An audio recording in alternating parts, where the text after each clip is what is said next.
Going live with 2 Sarah Greens and no Philip Schofield.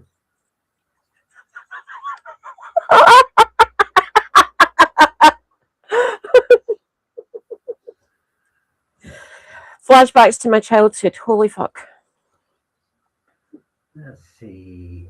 Can I... where do I need to be sitting? My over here. God. So I can get a bit of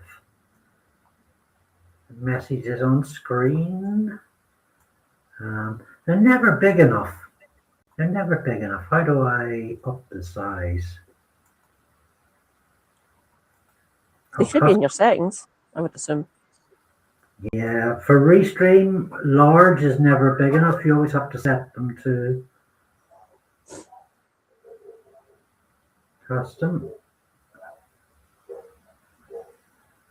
I don't know why we're getting like made up chats, but we are. This is amazing content. Just followed you. Keep it up. You're not real. You're not real. Okay, so it's only showing me live on Facebook, which nobody can see, but I guess YouTube and Twitch will kick in a moment. Hang on, we will find out. Oh, for fuck's sake. Welcome to the stream. What up, Tech Fail? England have scored in the first minute. Oh dear. Oh dear. Fuck's sake, France.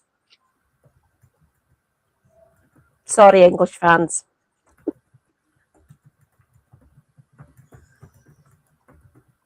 Well, or should I say well done? It's going to be better than the England game.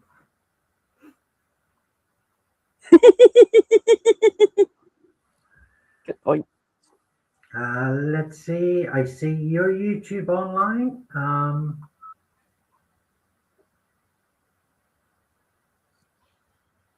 I can see them up there. Can you see? That's what I'm saying. What can you see? Can you see your Twitch or my YouTube? My Twitch isn't up yet. Give me a minute. I'll see if I'm on YouTube. Yeah, you're on YouTube. Yeah, I can see that. Yep, I'm there. But I apparently am not. Which is strange, because that usually comes up right away.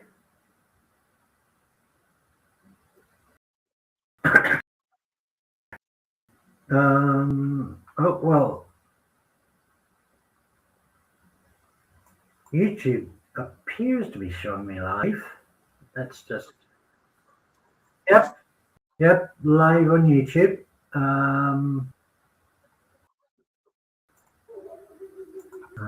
Twitch Madcap 79. It's Lefty Tech, 15 minutes.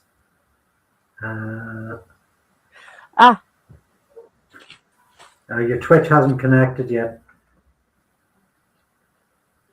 Yes, it has. I connected it. It's not on your Twitch page. It's streaming. Let me just check again. Oh, something's. Nope. Nope, you're not on Twitch yet. Do you remember last time there was an issue around this? And it usually comes up in the side chat that Twitch has been connected. Like explicitly it flies up Twitch.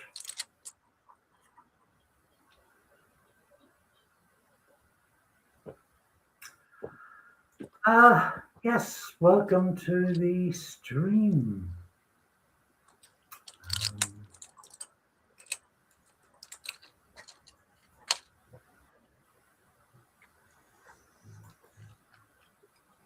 At 10 p.m., we take drugs.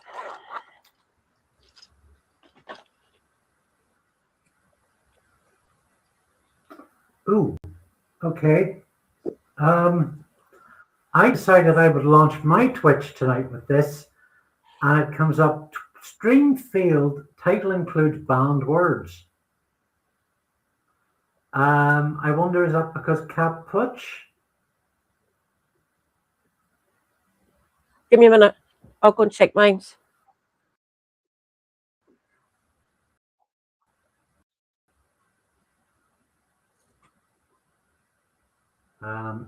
Kapp Putsch is probably the most likely.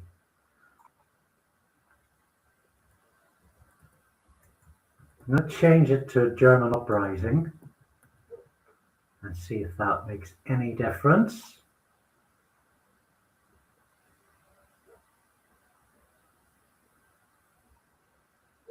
Oh.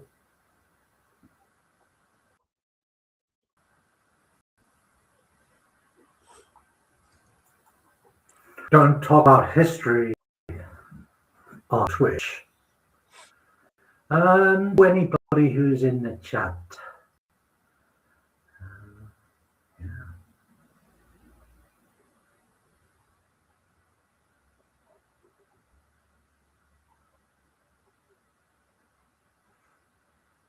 Oh, okay, what's this? What's going on here? It's showing it should be going out to 2 Twitch channels, I think. Do you know?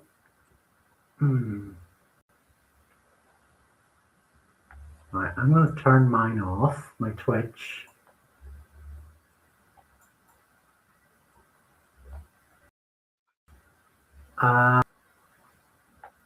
Okay, so your guest channel's paired, but your Twitch is offline.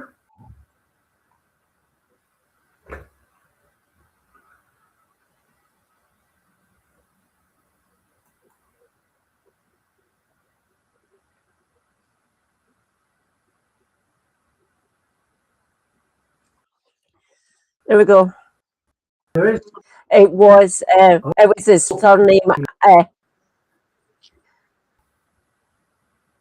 up, nerds? There we go. Yes, stream elements, great stuff. So no Twitch debut from me tonight, but we've got your posse on. A couple of perks. Welcome to a very unusual mega stream. Yeah. It was Kapp Putsch that had blocked me and his name. I didn't like his name. Look at the way his name's spelled. If you get the actual correct spelling, it looks a bit like female dog. If you get my drift. That's someone's name, for fuck's sake, the Twitch Lincoln. Twitch be racist. I love Jim's one, Trade Twitch Lincoln. Cool. It's 10 o'clock, it's Ned's time. Oh, fuck. Ah, well.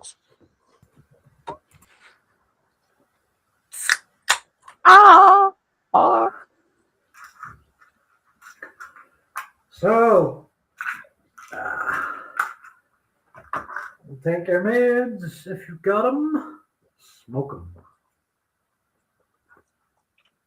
Rejoice. I have a Mank Pete. Welcome.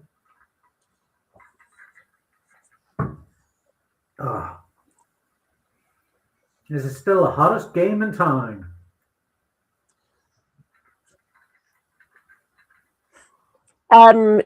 Jim, can you give me a brief overview? And I'm sure I've got a games channel in the Discord for Turmoil, because I looked in on how you and what you were doing, see what it looked like, and it looks fun. Looked cool. That and the Plague one as well. That was Haida Venue. Yeah. I've got the score pinned on my phone, so you might hear me swear.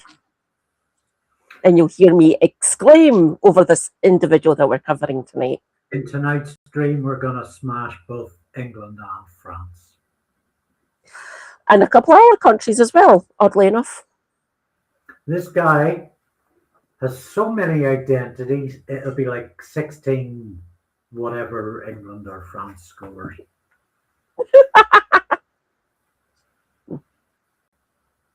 Prepare to be educated on one of the most fascinating characters in European and world history. Yeah. He gets around.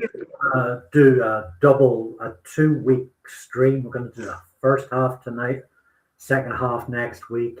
And there's so much to get through. We'll probably even kick off a bit earlier than usual, tech willing. Katie's going to give the broad strokes, going to ask questions. You're welcome to hop in and chat. This is a bit of an area of speciality for me. I spent about 3 years studying this guy. I'm probably Ireland's greatest expert on him. Just saying, like, no big thing. But how's your day been? It's been right. I've having Specs help me with my new setup. It is being amazing. I've played a couple of my games. I went back into my Baldur's Gate. I spent 4 fucking hours on my oxygen not included, sheltering from fiery yellow orb because it can go and fuck itself. I want to eat it. And basically just potting around the house, essentially. He has asked me to rearrange my clothing. I seem to have an abundance of clothes, most of which probably won't go over the boubage anymore. I've lost more weight off my hips, I have noticed. So I might actually get back into some of my prettier skirts. Hence me wearing my prettiest skirt today. It is gorgeous. Well, it is very flowy. A day of doing very little indeed. Sitting outside smoking, drinking coffee, reading Terry Pratchett. I made an attempt I'm working on a novel at the moment. I'm on the penultimate chapter, and I meant to go in and do some work on that. Well, I barely did. And I meant to be organizing this comics festival. We have a print deadline on Monday. I did a little bit of work on that, but not too much. Playing with gerbils. Very little to eat here in terms of, I mean, my cupboards are full, but like I eat out of the freezer. So I only have chips left. So I opened a jar of pesto, so my breath smells of lovely green pesto. That's quite a nice feeling. I mean, I really brushed teeth, but it's still back there. It's great. Perfect air freshener, I feel. I love pesto. It's been a while since I've had it.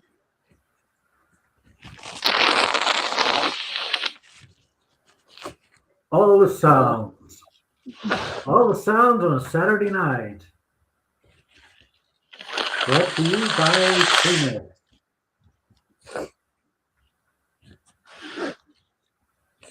Jacqueline. Olin. Hey? Olin.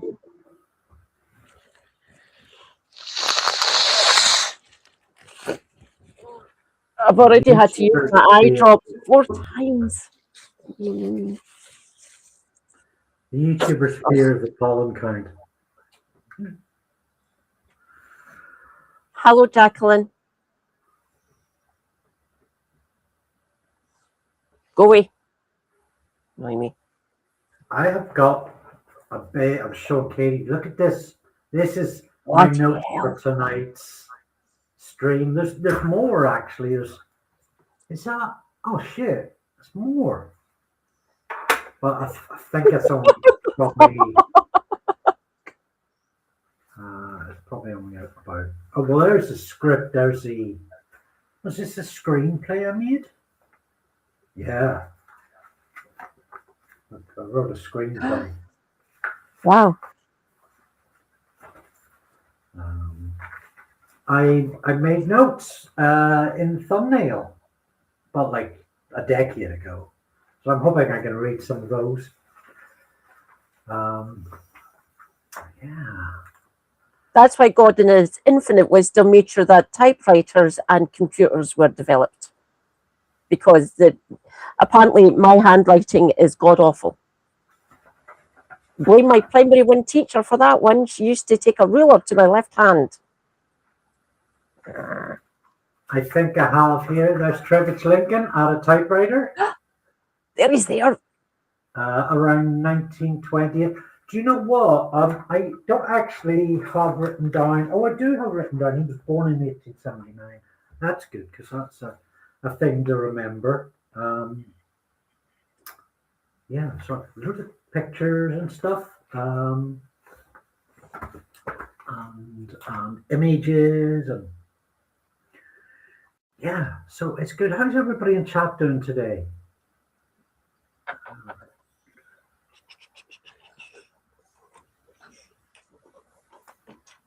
Like not everybody in chat, just some of you. I don't want to know all your business. Like just keep it. I have about 4 comments each on that. That'll be enough invasion into your private lives to satisfy me. I was gearing up to go to a protest next Saturday during the day, but my branch AGM is on the same day, so I will not be attending the protest. Sorry, comrades. I do apologise. We're gearing up for next year. It's going to take us a while to decide who we're going to be building up, essentially, and sort of get trained. Well, not trained, basically educated until for the May elections next year for the council. Shanna Cranky Pants, welcome and thank you for complimenting me. You do. You look fantastic. Rejoice, comrades. The supermod is here. Hello, my dear. I've been checking on the weather for you. Stay out of fiery yellow orb. You're ginger and Irish. You're like me. You might burn. Freckly speckly. Yeah.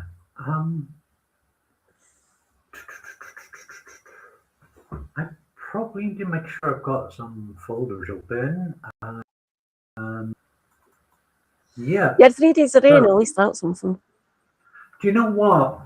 It's going to throw me off my game if I have to talk and throw images up.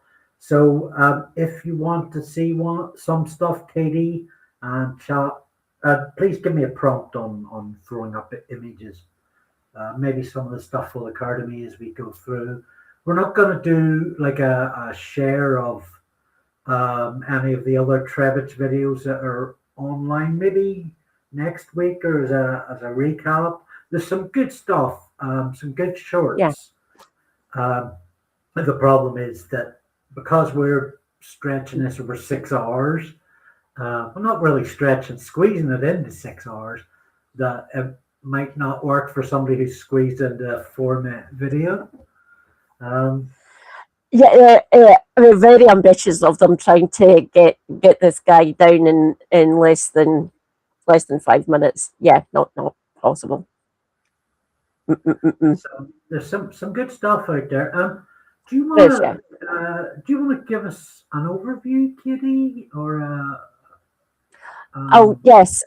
So tonight's villain essentially is Ignacz Trebitsch Lincoln, a Hungarian Jew, naturalized Brit. He was involved in a lot of different things. So I can my mind just went blank again. Fucking hell, sorry. So when did he come over here? 1900 1897, 99 initially for like about a year, 18 months, and then he traveled elsewhere. So one of the features, there's a lot of consistent features about Trebitch, who's otherwise a chameleon, but one is an obsession with travel. His biographer described him as like travel was a disease where he was concerned. He was a lot of obsessions, and one was in some cases, wanderlust, good thing, expand your horizons, blah blah blah, and in other cases, bad, get into all sorts of situations, as you will find out with this individual. So yeah, restlessness and going places and doing things, variety of things. The bit that fascinates me the most is like the Kapp Putsch and later part when he after the Kapp Putsch, the White International as well, because that intersects with my interest in early Soviet history, which would be fun. yeah. The White International, by the way, was the faction supporting the Romanovs, the Russian royal family, essentially. So I like to describe Trebitsch Lincoln as an evil Forrest Gump or an evil Sam Beckett of Quantum Leap. He has a penchant for implicating himself in most of the major events in world history during his lifetime, which was 1879 to 1943. Tonight we're going to talk about him in 6 strokes. His young life, his life as a Canadian pseudo missionary, his involvement with Sebon Roundtree, Quaker entrepreneur, and working as a European researcher. I'm going to talk about him as a Liberal MP, swindler, and setting up oil companies. We're going to talk about him as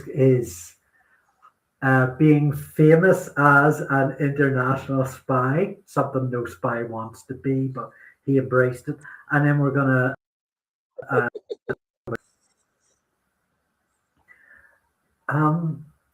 so I guess, yeah, you asked about London. So basically, his early life before we get there, he was born in Pax in Hungary, or goodness, why can't I remember where Pax is? Hungary or Bucharest? Hungary, yeah, possibly West. Oh, for fuck's sake. No. This is a don't Google everything because we will be. Don't sweat the small stuff. This is his family home, which was still standing in 1961. There's a synagogue opposite it. Pax was a small village. His father was a well-respected grain merchant who lost everything in the crash, and then later they moved to the center of Hungary off the big famous river that flows through all Europe. As a sign.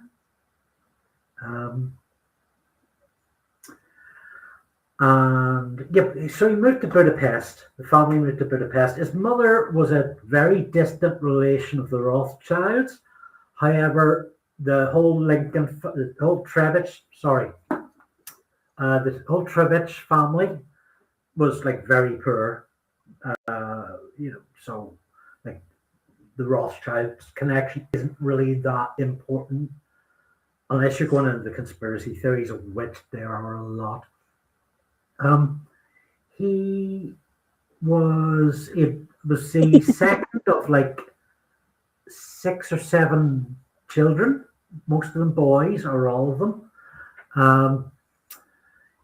His older brother was like a bit of a sort of a star pupil and that. And actually, we'll probably not go into his family unless you're called upon for a part of the story because there's a lot of stuff. But essentially, when he was 14, he was sent to Brecklum in Germany for 18 months to stay with the family there. And so he added German to his ability to speak Hungarian. They also, as a Jewish family, they also spoke Yiddish. And Trebitch would be quite good for his life at accumulating languages.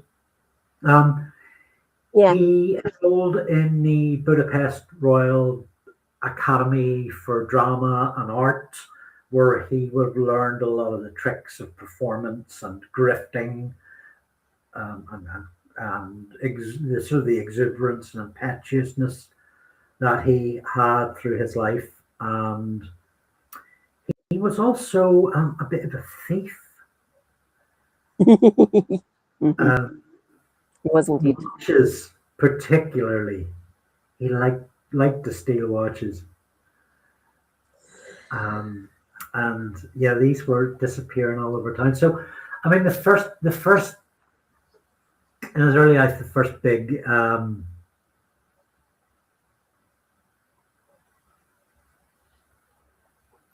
sorry, forgot my memory. Yeah, the first big trip he took was to London around 1898, 99, where there was like a Queen's Jubilee or coronation or something. And he found himself staying in the East End. I don't know how, do you recall much that you could pick up on? No, I can't. I'm sorry. So the East End of London is historically a Jewish area, which would make sense for a Jew to naturally gravitate towards the place, to either live there or to work there. Right, I didn't know that. So, hi Omaha, pleasure to have you here. The Danube, well done, Jacqueline. Yeah, the Danube, which flowed through Budapest and several other countries that we'll talk to. This scheme is just no good. But yeah, the Jewish end of London, that would make sense because Trebitch found himself staying in a wanderer's home. It was run by the London Society for the Promotion of Christianity among the Jews. So he went in there under the guise of, right, I'm flipping, I'm going Christian now. It was really for the sake of lodgings, and this place ran an incredibly strict regiment. You know, you had to be up with the bells at 6 a.m. You had to be in bed for 9 a.m. You were allowed to leave the home for like 2 hours a day. They had just like really strict instructions for the people staying there. What was essentially a sort of a hostel for the homeless. Really like prison rules. It was bizarre. That didn't stop Trebitch doing his pickpocketing, getting bored with the way they run things, and going off to another London Society for the Promotion of Christianity amongst the Jews wanderers home in Bristol. He got bored again, come back to London.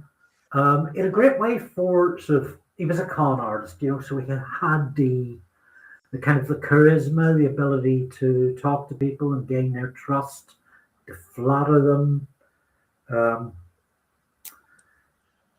which probably helped him when he got back to London. And the Reverend Moses Epstein, I think, ran the Wanderers home there, and he managed to get into his office, steal some money, steal his passport, his wife's jewelry, and the Reverend's watch,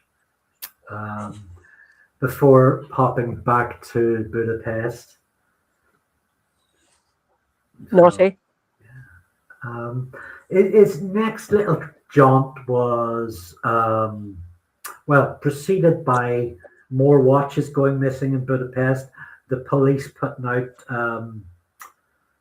notifications for him. It got a bit hot, so he went to Brecklum in Germany. No, Brecklum was where he did languages, but he went to Germany and he enrolled in.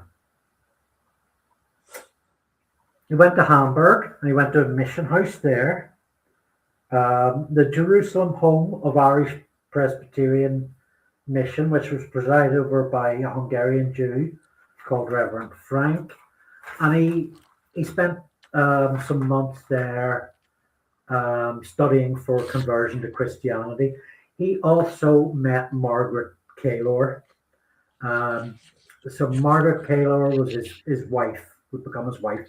She had a young son from a previous relationship. Her father was a naval captain, and Trebitch managed to grift him to get a lot of his money with the promise that he would look after Margaret and this young boy, Julius Tutt. 1899, naval captain wanting his daughter and the illegitimate child off his hands.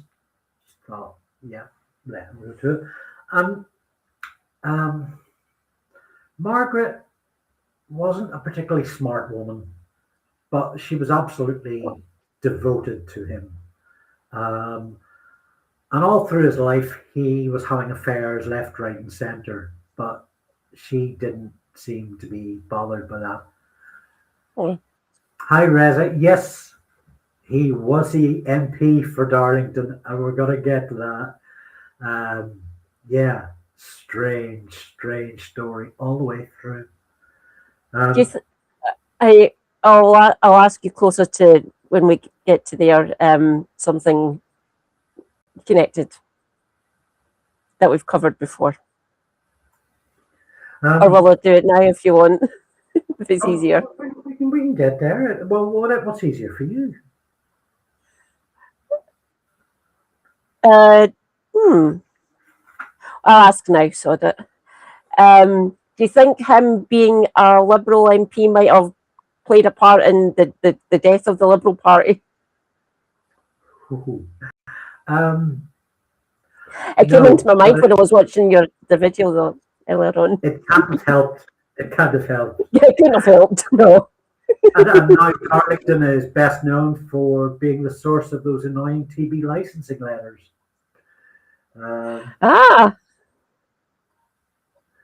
So, I mean, the big kind of next step on his journey was to, so he and Margaret got married, and she spoke no English whatsoever. And there's a apocryphal story from Bernard Wasserstein's Secret Lives of Trebitsch Lincoln. Wasserstein, by the way, you'll hear me refer to a lot for this because he's probably the definitive source. He really did the full measure of historians' research on me. Tell my copy is quite screwed up. There's another book on Trebitsch Lincoln as well. You broke the spine, man. What the I didn't break the spine. I demolished the fucker. This one is by David Lamp and Laszlo Sanasi, and it's from 1961. But if you want to really crack and read, this one was published by Penguin. It's still in print, and it's really a rip and read. And it's. I mean, Wasserstein is a hardcore historian, with an actual research trail. Anyway, the apocryphal story Wasserstein tells, Margaret had so little English, when they got to the front of the church to be married, Trebitch had to prompt her to say, "I do." Because she... Oh! Yeah, shady. Oh, I don't know how I feel about that. Oh, yeah. And there's a lot of... I mean, the whole Trebitch story is just a mixture of humor and creepiness, right? Yeah. Oh. So his next big step was to go to Montreal and follow this Hold on, we've got a big comment from Jacqueline here. Wasn't it quite common for members of Parliament to have affairs at the time? Perhaps it was the introduction of universal suffrage changed this attitude about MPs having extramarital affairs. It was there's many a story about Lloyd George in particular. Maybe it was a normalized, ordinary thing. What do you think? Well, it always happens. Obviously, in that sort of position, being an MP or being a lord or being in cabinet, you're meant to be above reproach, but we know that they're not. We know this. It's the hypocrisy that gets to me. Saying, preaching these values, you have to live by these laws that we set, but we're not going to fucking follow them. MPs looking after our good, our lives essentially. Yes, some of them are scum. The first bit, and some of them are speed running in the Paris every day. So the religious element, it forms the first big chunk of kind of life that we get, where he goes to Montreal and he there he finds this Reverend J. McCarter, who is running the Presbyterian mission to the Jews in Montreal. Do you see a thing developing? Yeah. McCarter is like, he's been doing this job his whole life. He's whatever you might think of that particular application. This is like a really old man who was actually kind of being taken advantage of by Trebitch. So initially he began as kind of an understudy, trying to get a job as an employee, and McCarter didn't have the funds, didn't have the budget to pay him, so we gave him a little stipend out of his own personal income. Yeah. And so Trebitch would often be seen in this period on street corners, talking in Hungarian, Jewish, Yiddish, German, English, to whoever passed, arguing with people, trying to bring in converts. Can I pause you a second, Andy?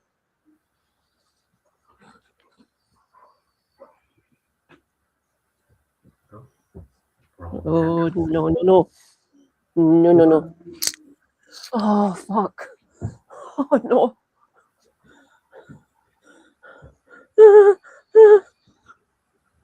Oh, there's police searching in the back court. Oh. I saw torches, and I've heard dogs. There's police in my back court. Good. Oh no. That's a back court and like several neighbors' properties. So there's one just outside the windows, which is our area where our washing goes out. Then there's another one. There's like a stupid ass fence, and another one. So it goes all the way down that way, and there's like 10 blocks. Like these are blocks of 6 flats. So there's like 120 households, and they've got like a team of police. And maybe somebody's lost football. Maybe. Could be. So anyway, Trebitch was just a liar. He told McCarter that his father was a rabbi. He had a great career at Pressburg and Budapest universities. It says here, he also planted a story in US missionary magazine, The Glory of Israel. I don't think you need to plant stories in magazines like that, really, to plant anything. And alleging he spent 18 hours of every 24 in study. Like, I can't even stay awake for 18 hours, never mind study for that long. I'm hardcore. So yeah, this is about December 1900, and he gets shortly after he gets a scholarship at McGill University Presbytery College. Sort of a clerical sort of thing, but he then decides to send a telegram to his wife, who is, or no, she's not his wife at this point. She's the one he's committed his life to, but she's back in Germany.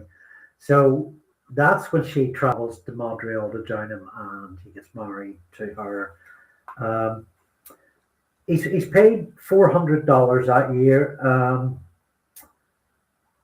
and Reverend McCarter, after 40 years in the missionary, decides that he's going to retire. And the mission house is it's falling apart. The whole thing is going to go, and he's already he's paying a huge amount of money. The money that he is paying out as a stipend to Trebitch is going up and up, because now Margaret's in town, now their infant child's in town, and this old fella's feeling sorry for him, and he barely has enough to live on himself, but more and more is going out.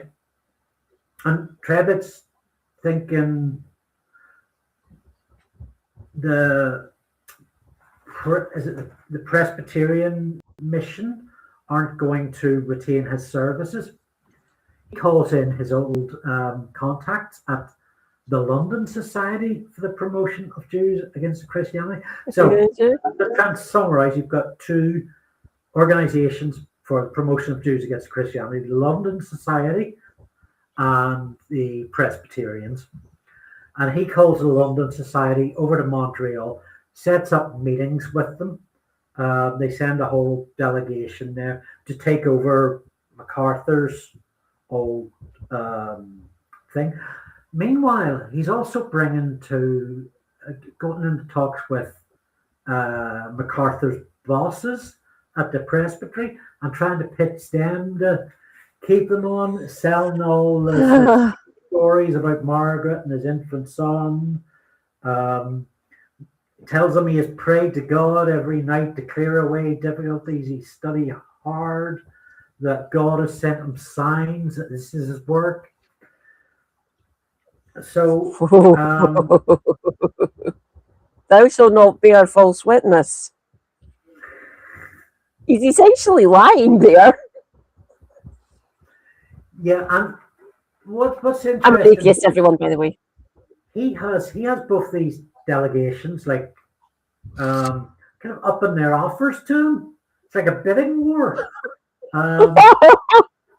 You have the Archbishop of Montreal even gets into the melee. Oh my God! So eventually they all get sat around. The two factions and Trebitch and MacArthur get sat around a table and try and figure out an agreement where they can kind of run this together.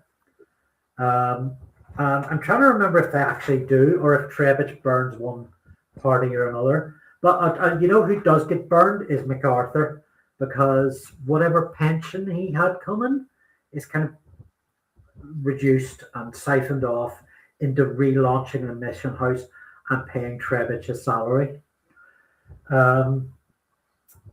Bloody hell. So, but eventually Ignacz Trebitsch takes over this mission house. He brings his brother Joseph over. Joseph will pop up again and again. He's a bit of a wild card. Joseph moves into the mission house. And within about 6 months of having his new job, Trebitch decides he's bored of it. And he takes off to England, leaves his brother in the mission house, who goes around stealing all the light fittings, just ripping apart all the stuff in the mission house, selling it all off, trashing the place.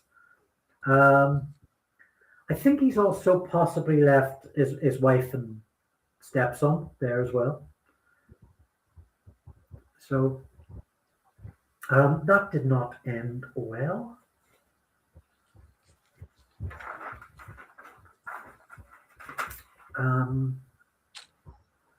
So what do you think happened next? Right.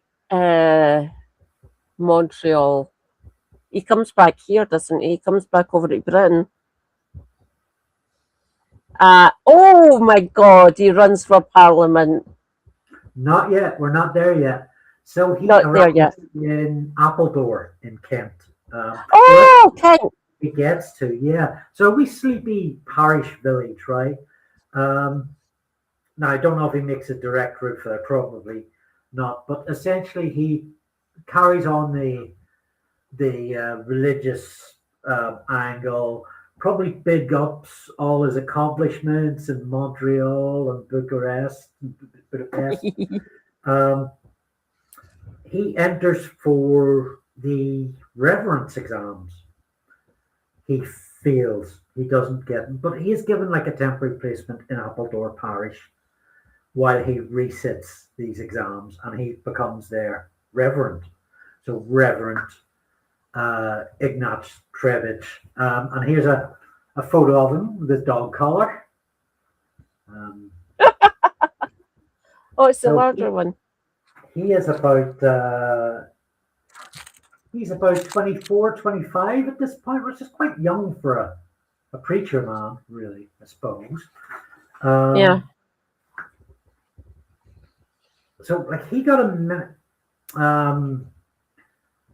He had because of his ability to charm and wriggle down, he had a meeting with the Archbishop of Canterbury at one point in order to stall his sitting in Appledore. And again, later his family moves over, his mother comes to visit, but he gets very bored again. He's got more children on the way. Margaret has about 6 boys herself over, as well as the other child over her life.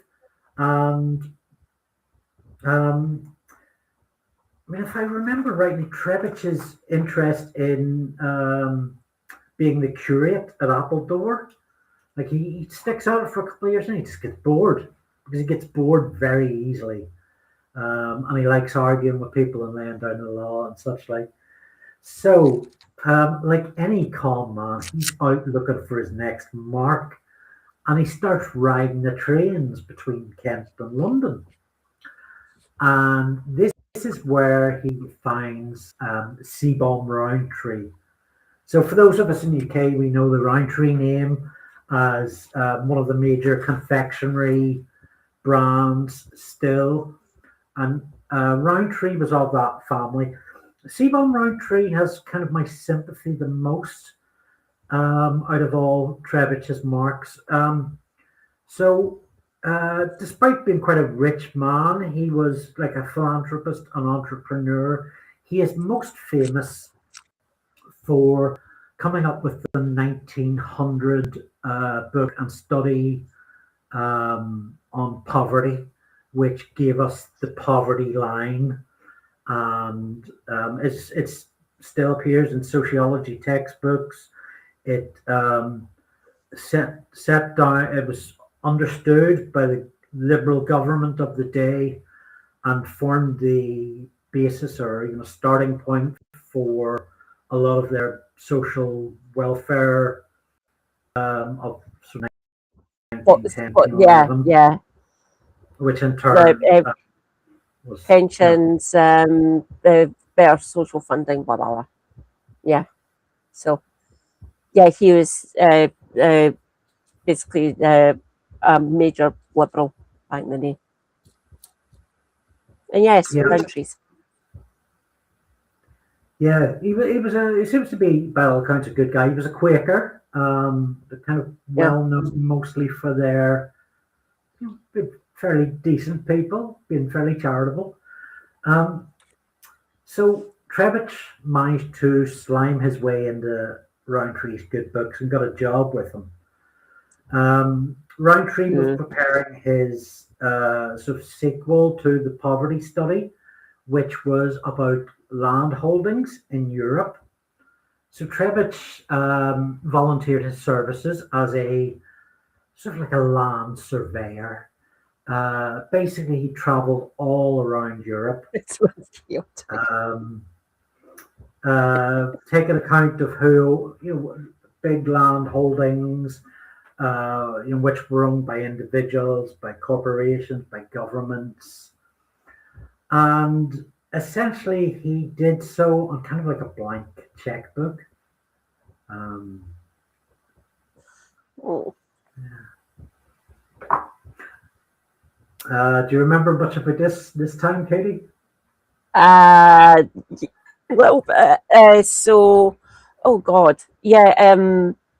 Was it a loan or was he just given money? I think it was a loan that he got from Roundtree, wasn't it? So, my mind's went blank. This is not good. Sorry, Andy. We'll get to the well-known stuff later. Yeah. The MP stuff, but yes, Roundtree essentially, because it was work, it was expensive. Like Roundtree was very passionate about his subject. This is something again he saw as a socially progressive entrepreneurialism. But also, that blank checkbook for expenses was not enough for Trebitch in his mind. So he kept asking for loans. And this is a bit of a pattern between Trebitch and Roundtree. But during his travels, he made a real pain in the arse out of himself, traveling around the various consulates and embassies in Europe. So, I mean, he had the backing of Roundtree, who was like a very well-respected figure. And this was kind of like a sort of like a psychic paper as well. It's kind of like an entry pass. Whenever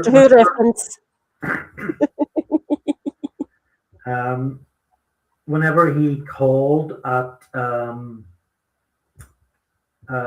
various embassies, like so, for example, he called with C.H. Funch, the British Vice Consul in Copenhagen, who complained that Trebitch had borrowed a number of books for him, which he insisted were really important on his study.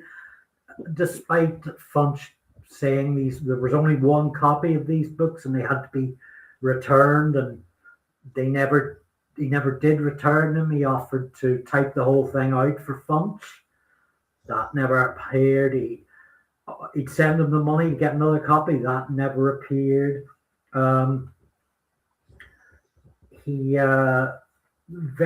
Whenever he badgered Captain Sinclair, who at the time was the Secretary of State for Scotland, into giving him. Oh, right. Yes. Do you know Sinclair? I recognise the name. The best person to ask is currently in his bed. So he like that's his area of interest. Expertise, fuck it. He's read enough of that period, like lots of historical books and historical fiction about it. He'd probably know most of the Scottish movers and shakers, or like soldiers and other sorts of interesting people from like the 1700s or the mid 1700s onwards, because Jacobites and fucking Union of the blah blah blah from that period onwards. He'd probably know about him. I keep on meaning to pick his brain more before I do these live streams. I really should. Yeah. Good point, Jacqueline. We could probably cut out of your chat too, but we had it's just so much. So I mean, this was with Captain Sinclair. This was Roundtree's name not being enough for Trebitch in his head, and he constantly bugged the Foreign Office for. So 27th of July 1906, I got that he was asked to call tomorrow for letters of introduction to Berlin, Munich, Dresden, Stuttgart, and other places in German Empire where we have accredited representations. He would insist that these had to be like, I have to leave for London tomorrow evening, so these have to arrive. And he was very impatient, very, very frantic kind of figure. Yeah. And He so can't stand still for too long. No. it's hard. Completely impatient. I mean, so just bugging embassies all over Europe, including London itself. The standout one is Sir Francis Bertie, who was the British ambassador to Paris, also known as a Beagle, and he was like a very sort of strutting peacock kind of figure, really full of his self-importance. So Trebitch and him just, I guess, quite alike, just utterly butted heads. Trebitch wrote him quite an offensive letter that made its way back to William Tyrrell, the private secretary to the foreign secretary, who was Edward Grey. Yeah. Edward Grey, yeah. Viscount Grey of Falodin. He was wanting official publications equaling to the tune of 2,000 francs. There was like this whole, so wherever he went, people were like, either he was writing letters demanding things, this whole flurry, and then on the other end, you could flurry of letters from various ambassadors, from various ministers, when the Foreign Office complaining about him. It got really difficult. And then I believe is when we come to 1909, the path to Lincoln MP. He's not actually, I should mention, he chose the name Lincoln about this time. Or actually, no, it was in the late 1890s, maybe 1900, after the American president. Yeah. But it was about in his run for where he actually chose another name, which was the English-sounding Timothy. So Ignacz Trebitsch Lincoln, ITT Lincoln. And he returned to see Mr. Rowntree to sponsor his run for Parliament. And they found a seat in Darlington, as Resi had said there. It was a bit of a Quaker family stronghold, but it had a Tory MP called Kapp Putsch, who had been there for many, many years. And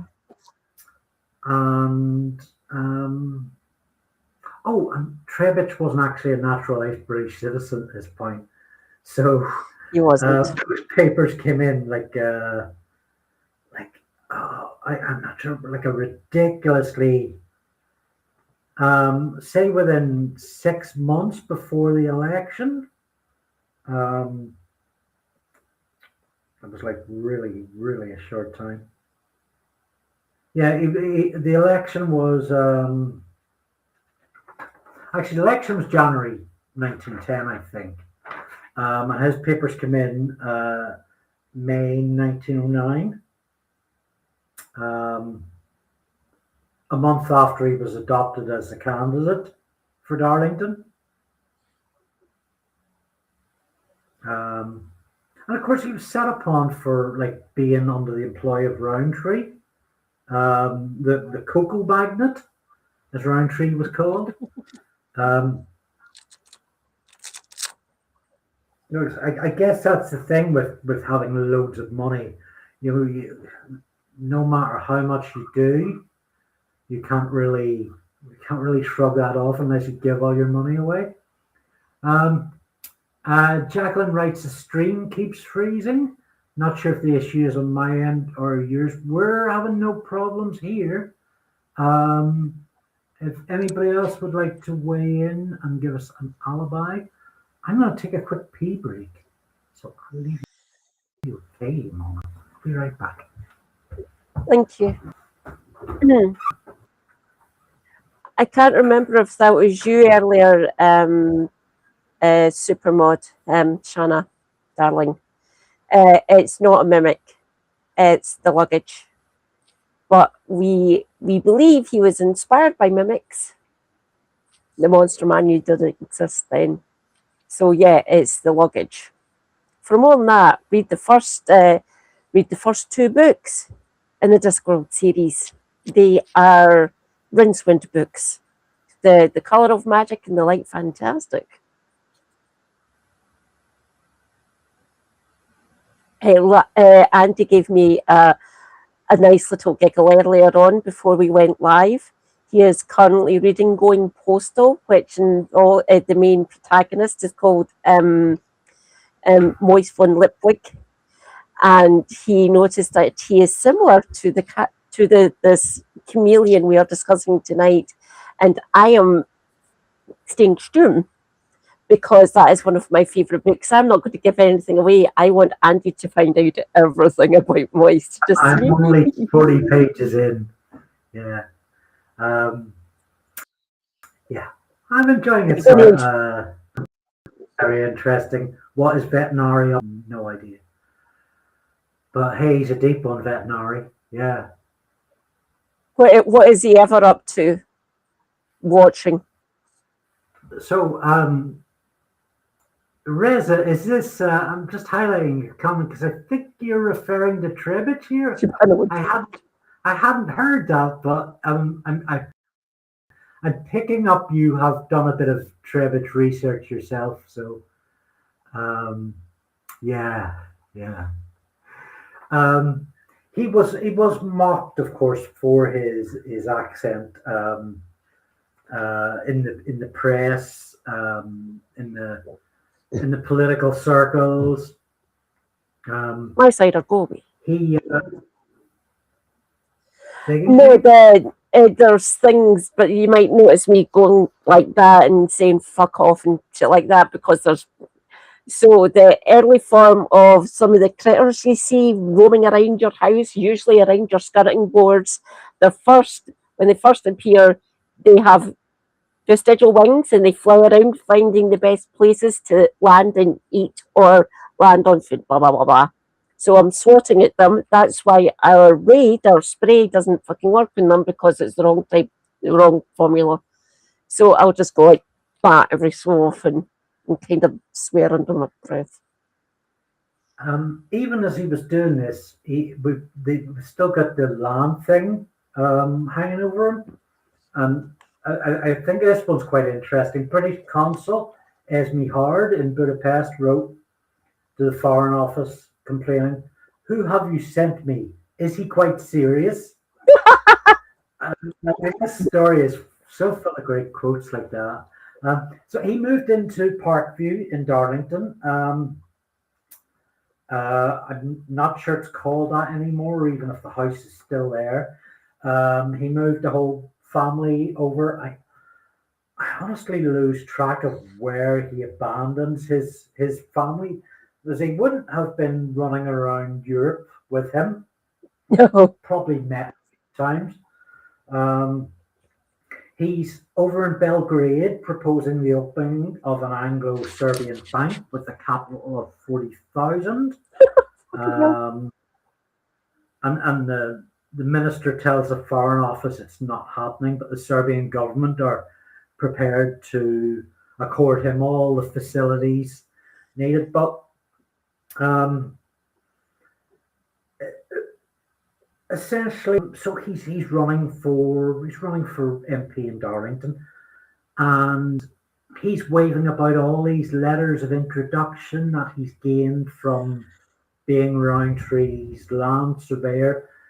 And Roundtree's name buys, it's connections.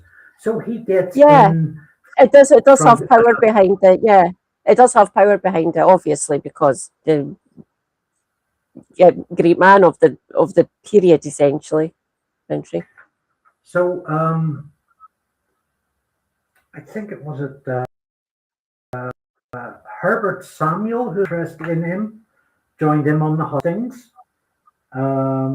His brother was a banker that Trebitch pissed off. We talked about Herbert Samuel in the Marconi scandal, didn't we? He was one of the people who bought the shares, yeah. Yeah. My God, they're all connected. I've got a few triggers for you, Katie, that you might remember from that time. He had a letter from David Lloyd George, which he had framed. Oh, dear God.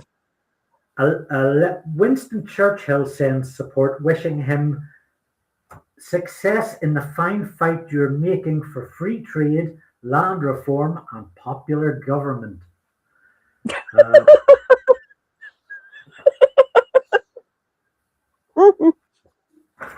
So it was kind of unusual because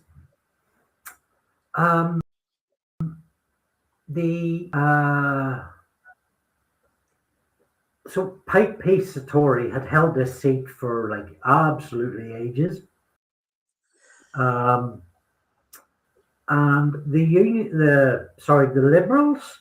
So Trebitch was standing with the Liberal Party. They didn't do so well around the country, but Trebitch,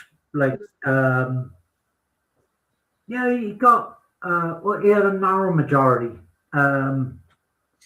29, so 815 votes to Pike Pace's. Sorry, do all that again. 4,815 votes. Pace 4,786 votes.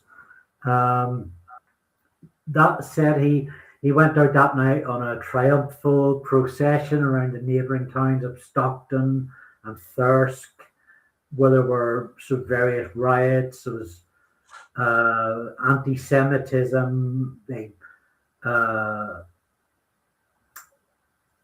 really sort of picked on him for being a cocoa magnate's puppet. Edward Grey, who didn't like him before that, was in, sort of backed him. And then before he even sat in Parliament, there was another trip to Budapest to try and form an Austro-Hungarian bank, given lectures on British politics. In Hungary, he caused a diplomatic gaffe by criticizing internal Hungarian politics. So that would usually get someone unalived. I would have assumed back then. Good thing that bank never got set up, because in a few years, the Austro-Hungarian Empire doesn't exist. For more than that, look at the fallout of First World War. It's fun. So I've got lots of photos there. There's young Trebitch and Sebum Roundtree beneath him. Dan, welcome in. Put up your feet.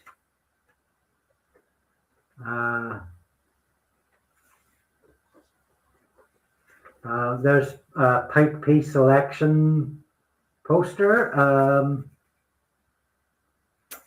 A couple of Trebitch ones that are probably that's way too small. I can't even make it out there.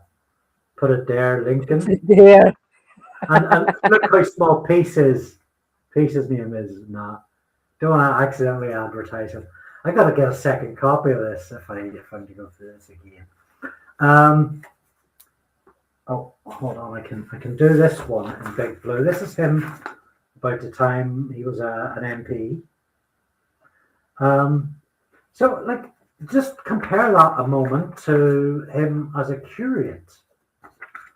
So he did sort of kind of change his look quite a bit. Probably most of it there is to do with weight, but we'll see this sort of physical transformation happening a lot in his his lifetime. Let's see if there's any in this. There's his little parish in Appledore, and there's a photo below the Darlington Liberal Association. And then we have you probably find this online, a cartoon from Punch. Yeah. I found that one. I've got it on my hard drive now. My new one. He stood up in the Commons. He was making. Yeah, here we go. So he had his maiden speech in the Commons, 23rd of February 1910. And a week later, he intervened on a debate on the temporary borrowing bill. And the speaker told him off because what he was talking about was completely irrelevant. And this is how we get that Punch cartoon, which I can't actually read at the moment because it's so tiny.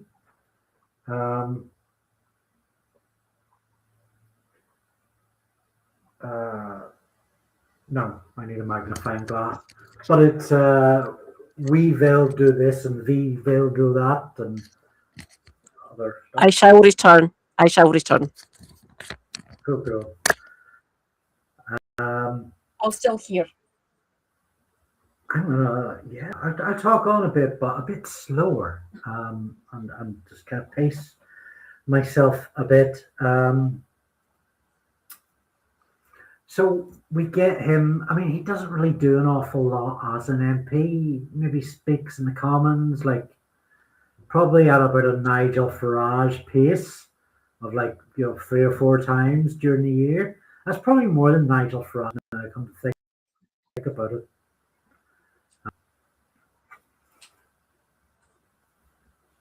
That was Thirsk, Omaha. That's the correct spelling too. Somewhere I'm not familiar with.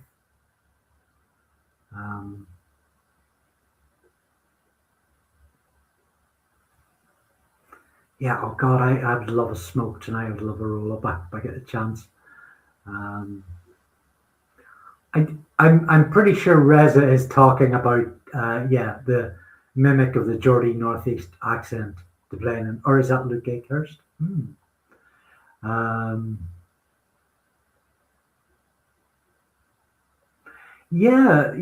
A couple of Burks. It's funny that one more tab, one little Google shouldn't really hurt. Jerry, delighted you could join us. Thank you for the follow on Blue Sky and on the on mine and on the Discworld GNU account. You can see I'm sporting the luggage tonight.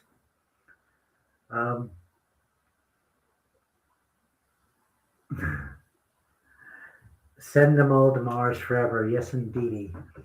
I'm on the Iron Brew tonight. So, if you happen to tune into one of our first Victorian villainry streams on, what's his name? Jabez Balfour, who built, or if you've been to London and seen it or seen pictures, or you know the Liberal Party, the National Liberal Club in Whitehall is a very central location in Westminster. It sits at the corner of 2 streets and essentially is the building on those 2 streets. Liberal Party social club with subsidized drink and food. It's kind of opulent. I was very fortunate enough to have actually been in it. And I guess majorly opulent. My friend and I went exploring bathrooms, and I can't remember seeing if it was a male or a female bathroom. So I we sort of listened at the door and we didn't hear anybody. So we peered in and we saw a cubicle. So I let her go in first and check if there was anybody around. And there were hand basins all around the room. There were like 28 hand basins. The place was enormous. We had a bite of subsidized food in this big room with opulent pillars and stuff. We had quite nice Guinness actually by the fire with a copy of Private Eye. So we know these scum read Private Eye. You know, they can't feign ignorance, right? They've got a sub coming in there. So anyway, very opulent place, and Trebitch kind of moved in there when he got elected. I mean, not informally, it became a bit of a favorite spot for him just to go in and hang out, and presumably it appealed to his want to grift people. Well, actually, it did appeal to his want to grift people, to make social connections, to kind of see and be seen, that whole social thing. And again, if you've checked out our other Victorian villainy live streams, there's a couple of other people who would have been in there about that time of note. So Horatio Bottomley, the war fraudster, would have been an MP that year and would have been hanging out in there. I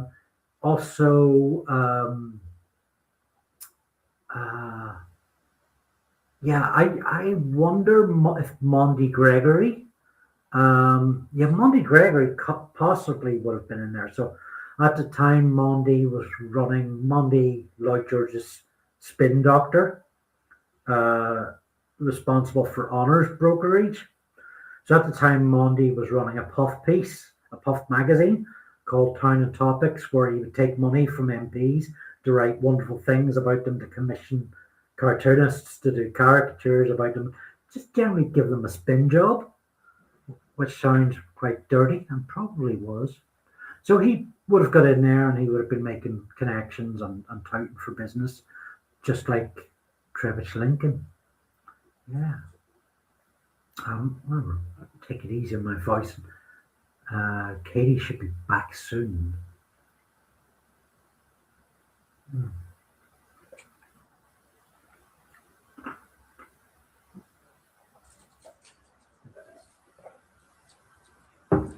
This is her favorite bit too. Come on, Katie. This is your favorite bit. Oh, she's done something new to the hair. No, it just looks really good. Okay.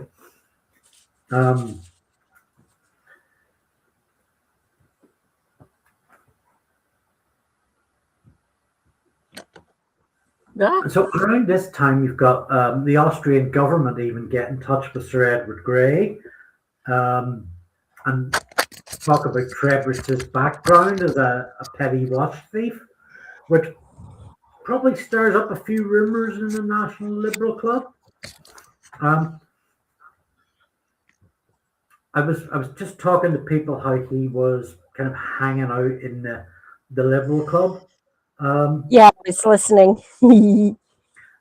Is there anything you want to say about I mean, I don't have a lot on his time as an MP. Like we could move on to his downfall as an MP and the downfall. The thing that I would have loved to have known is if he actually well, maybe not conspired, or at least interacted with Bottomley. That would have been fun to find out. Obviously, they were moving in the same sort of circles, essentially. Yeah, well, but I think Bottomley was an MP at that time, so yeah. Wasn't he a Liberal MP? Possibly.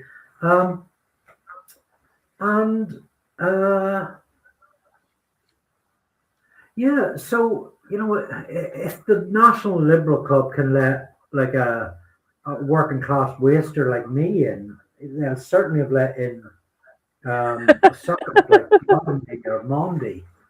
You also would have had Victor Grayson would have been in there, who was I think even was a Labour MP. Who there was a whole you'd remember his name from the Monty Gregory stream. So Victor Grayson's was a sad case. He went missing,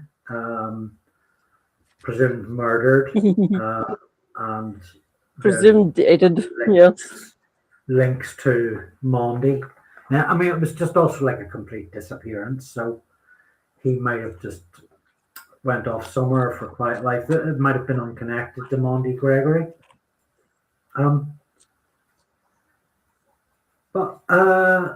Yeah, so I think it was because of Lloyd George's People's Budget of 1909 that to pass that through the Lords and the Commons, there had to be 2 elections in 1910. The second one being in December. So Trebitch stood again.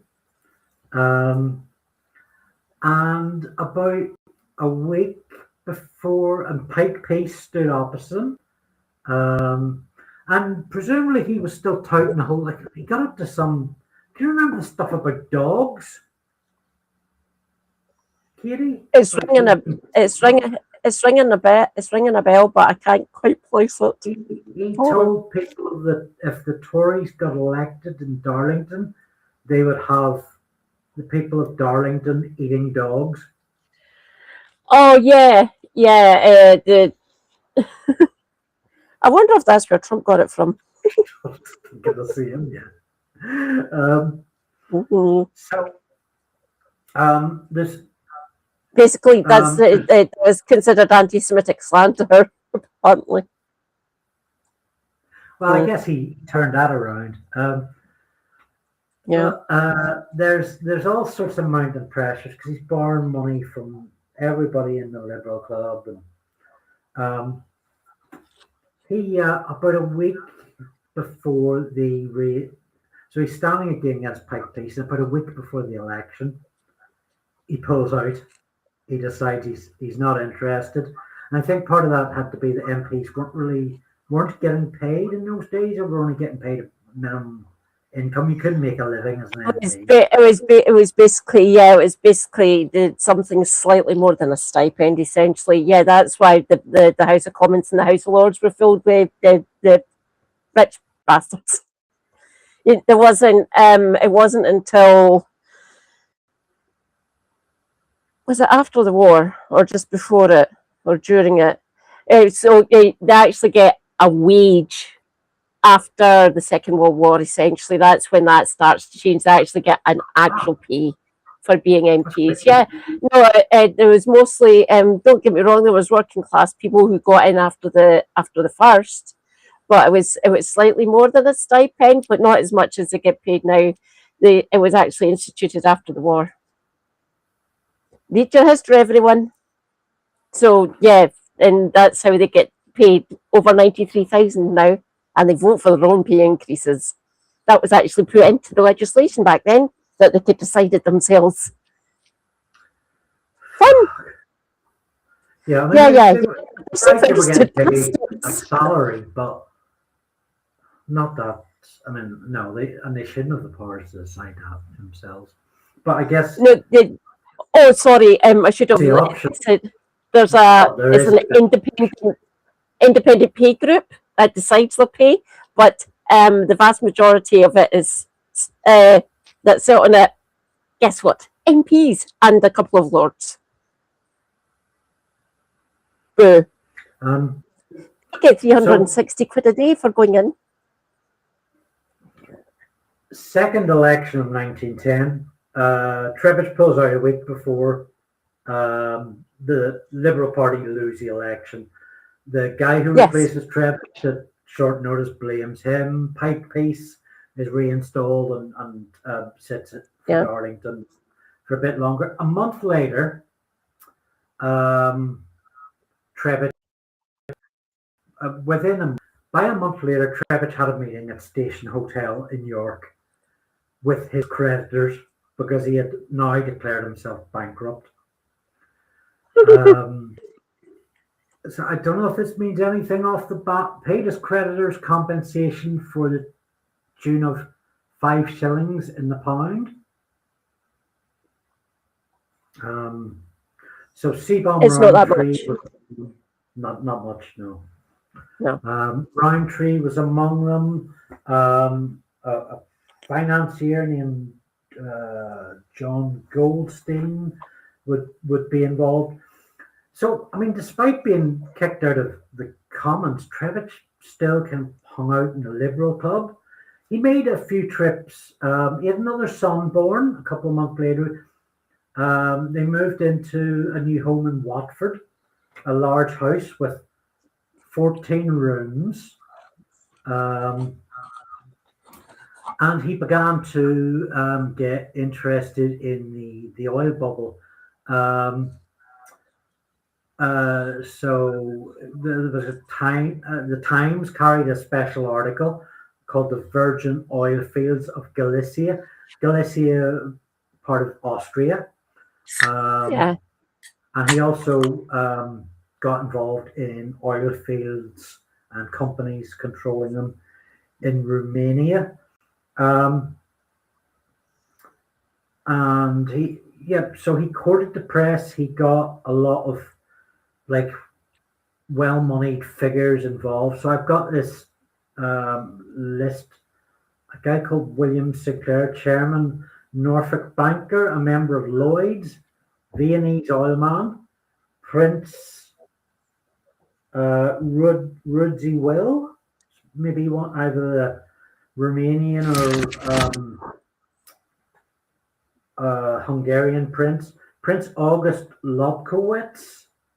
So two princes on the boards. Managing director Hottermans, I think, was possibly another banker.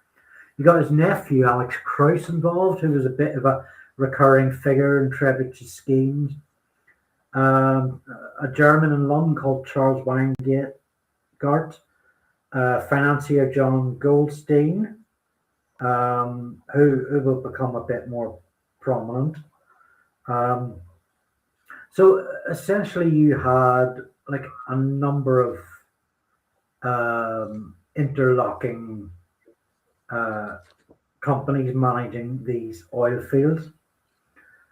You had Viennese banking firms involved. But the oil fields were beginning to dry up.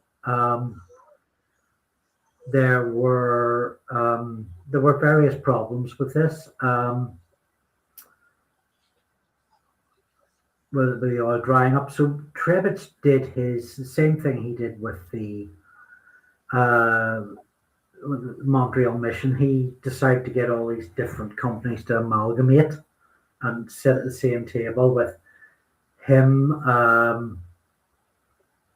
Get the Braganza line, for example, to sell their stocks and shares to another company to amalgamate. He ended up owning 7 of these companies. I just wanted to add there, if you actually did a little bit more exploring, the real oil fields were in the Caucasus, which will feature heavily in the Second World War, oddly enough. So that's where the main reserves of oil were, in the east, essentially. So, but they thought they'd be able to, they thought they could track the deposits. Bit of a dark art back then. Obviously, we've got better technology now to actually see where all the major oil reserves are on the planet. And I want them left where they are. His Austrian Galician line was basically folding. There was no more oil left. Yeah. It was basically it was a dead basin. Yeah, it was a dead basin. And it depends how you tap into it as well. Sorry, say again? It depends on what way they tap into it, what angle they go at, and what sort of extraction method, because there's 2 or 3 different ones you can do. I mean, you can thank my uncle for educating me with that. The Romanian one was doing a bit better for a while, and he was recruiting retired admirals to sit on the board, a solicitor, Count Michael Calamachi. They had an office in Finsbury Court. managing this. Shares underwritten by Lincoln and Co. Small investors took up tiny lots. Barely 15,000 of the hoped for 100,000. It was floated at. And all this while he was traveling between Romania and London. He had his family in another home in Bucharest, 5-star near the Royal Palace. And he was still, whenever he was in London, he was in the Liberal Club, and he was cabling Roundtree for money, like, constantly. And John Goldstein, this financier, he was also asking for the loan of money off him. I mean, at one point, Goldstein was sending him 500, 600 pounds every week, and he would play the sob story, "Oh, my poor wife, my poor children, how can I feed them?" What really put a kibosh, just when he was claiming things were going to turn around on the Romanian front, was the Second Balkan War broke out, right on top of his oil production. And to cut a long story short, he essentially went in and started like asset stripping, like selling whatever parts of the company were left. And I have here, I mean, the company were granted a mortgage of 25,000 by Ladenburg's bankers. He had, for machinery that was supplied to him, he owed creditors £38,796. It was a lot more back then than it was today. But the total obligation was £151,430. Their bank account had £32 in it. Fuck no. So I mean, this is this sort of wild abandon that you kind of associate with Lincoln. So he returns to London in 1914, and he's still applying to Goldstein for friendly loans. He borrows off a number of other people.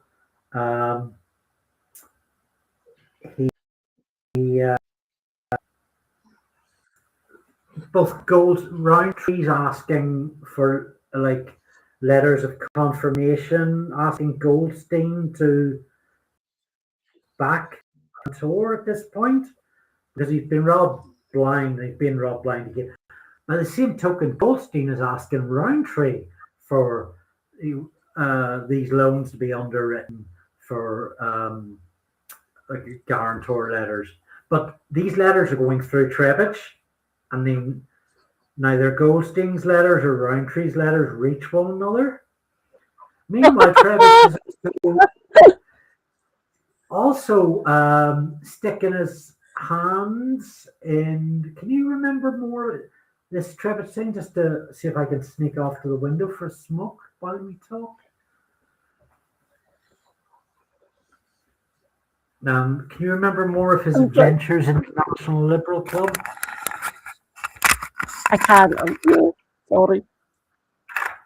So he's sticking his hands in votes of members in the National Liberal Club. Oh, yeah.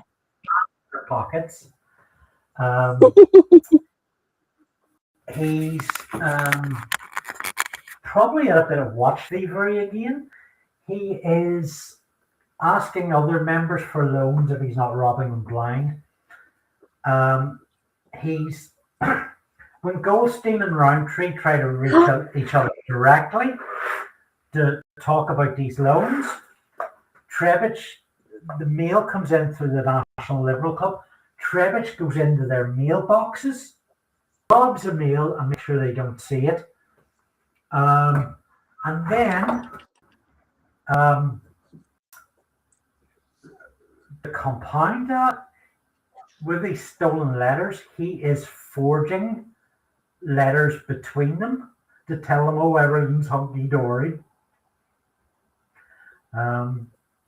So yeah, and Andy, I mean, we have it. We have a Davy. We have a Davy. David McGuinness, welcome, and also Thijman Vanderberg 5348. Welcome. Simon.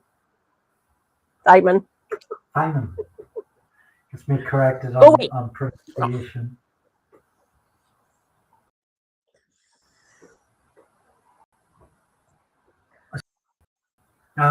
He's not well thought, and he's kind of cost being out of the Liberal Club when the First World War breaks out. And he gets a new job in Mount Pleasant sorting office. I think that's London, quite possibly. It is, yes. Essentially, his job, it's a sorting office. So he's checking the mail. Maybe some of his job involves like monitoring it because wartime communications, right? Yeah. He takes it a little too far. He starts destroying mail, writing on letters. He gets suspended from his job, and then decides to quit anyway. I'll add an addendum here. Technically, it's the monarch's mail. So if you're seen to either destroy, disrupt, divert, you can get done for that, and you can get locked up in the clink. Because technically, until it comes through your door, it's the monarch's mail. So at this point, it's the king. It's Queen Elizabeth's dad, or the current king's granddad, who's hang on. What year are we in? 1914. So king? The king's granddad. King's great granddad, so the queen's granddad. Uncle. Hang on. King Granda? The queen mother, King Granda. So I point. So it got Elizabeth. Then her dad took over after the abdication crisis in 20 years' time. Well, 22 years' time after this. So before that, it would have been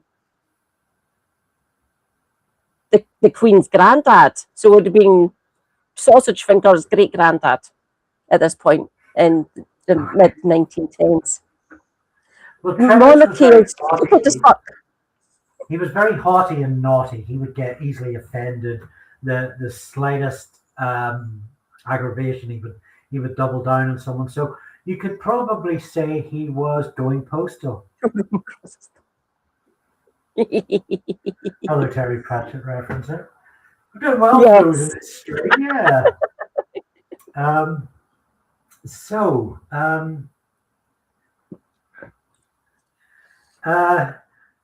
Can you start us off on his next job?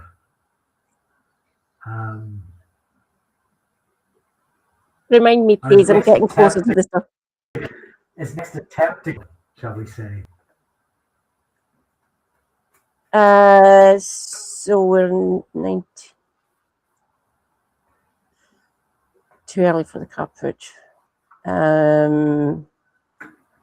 Blue is MI5 or the War Office? Oh my God! He was sent to spy on the Germans. Oh, I've got a really good quote for this one. You talk me up to it. So he was employed by the British state to go and spy on the German. Bit conspiracy theorist, that one. You know, actually, while we're talking, so you brought it up in your video. I might have done. So I might have sent Katie a document with when I do my research on Trebitch. I comb a lot of sources. And because Trebitch's story is so wild, and because he's also a liar of great note, Yeah. there's a lot of fictions that creep in. And one of them was that he was employed by the British state as a spy. And that's definitely a lie that Trebitch put out at one state. Actually, we'll come to that because the lie is part of the story, a very big part. So we're literally in citation needed territory for that one. Oh, yeah. Wow. So he called into the War Office with a Kapp.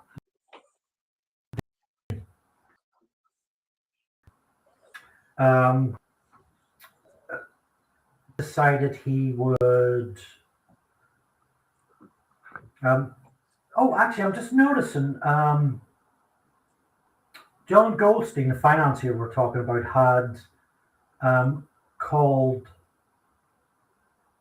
had notified Scotland Yard about all this fraud. It was going on this missing money. So Trebitch was already on the cops' radar.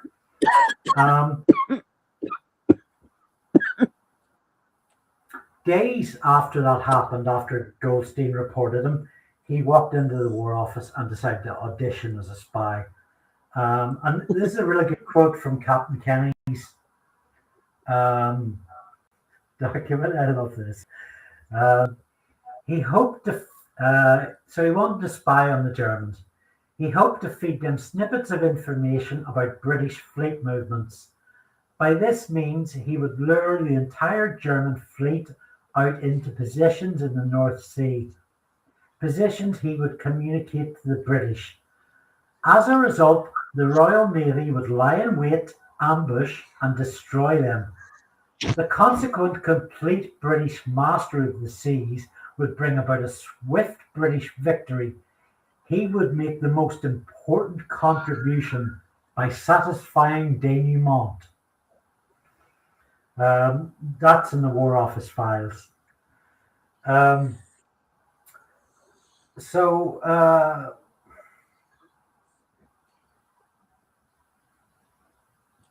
I don't know if this is a quote from like the files or one that I have fabricated myself. I think actually this is a genuine quote in Kenny's records. He said, perhaps the War Office might allow you to go to Rotterdam to find out how much cocoa was imported from Holland to Germany. Trebitch didn't see the funny side of this. He was sent packing. But he was not to be thwarted because Trebitch had a cunning plan to get this job as a spy. He would go to Rotterdam and he would appear at the German embassy there, where he talked to the consul, Karl Neist, who I believe Neist came up in the 30s in the Nazi regime. But he had Neist gave him a tryout. He wasn't really convinced, but he gave him kind of like a sort of like a practice sheet, like of codes. It was like a, it wasn't serious. It was just like I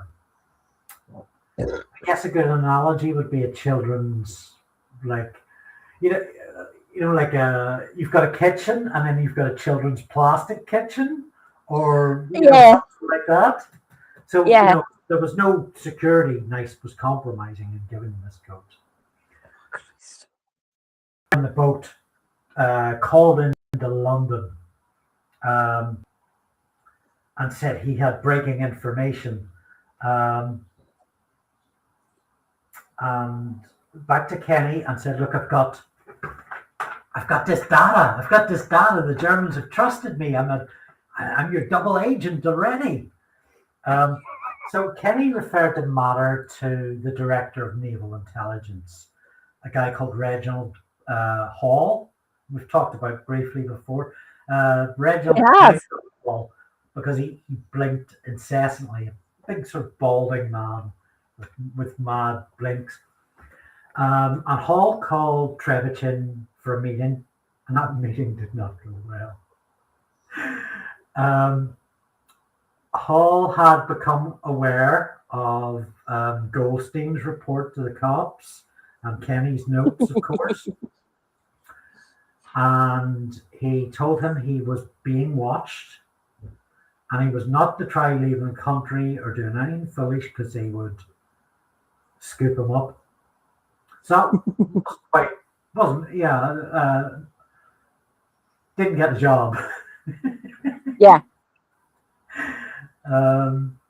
He tried though. He tried. He did try. So, and I mean, from that meeting,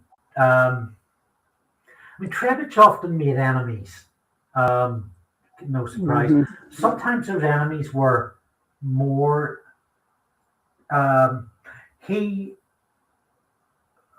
They were more enemies to him, and in this case, Blinker Hall. Blinker Hall probably didn't think much about him at all. He didn't occupy his thoughts much, but Trebitch was obsessed with the man. So he was getting very paranoid. Go ahead. I was just going to say. Oh no, I was just going to say. Oh, bring it in, Katie, anytime. Yeah, the way he's operating at this point. Yeah, they're after me. They are after me. I know they're after me. So it's not paranoia if you think they are after you. In some cases, they literally were, and sometimes they weren't. So half paranoid, maybe. Citation needed. I would have loved to have talked to this man. He sounds fascinating and completely fucking duplicitous. I think he loved the sound of his own voice quite a bit. Did he? Right. I loved an argument. Unless, he was proved to be superior or believed he was being told he was superior, and massive ego. So with this paranoia about people watching him, and honestly, I don't think the War Office or MI5 really did. They weren't watching his house or anything. They were, if this name popped up again, they'd probably be alert. They had bigger fish to fry at that point. Really, there was a lot going on. Wherever it was that the family were last at, I can't quite remember. What, London or wherever. Trebitch left the family home at about 6 a.m. And on a boat to while on the boat, he met a married woman named Anna John. I can't remember if she was traveling alone or with her husband, but the two of them had an affair, which possibly started on the boat. He was introduced to her husband, who she told him, he'd been really helpful, and they formed a bit of a unit along with Anna's sister Olive, who Trebitch also slept with on several occasions. All this, anything about this, he was a bit of a victim in all this as well.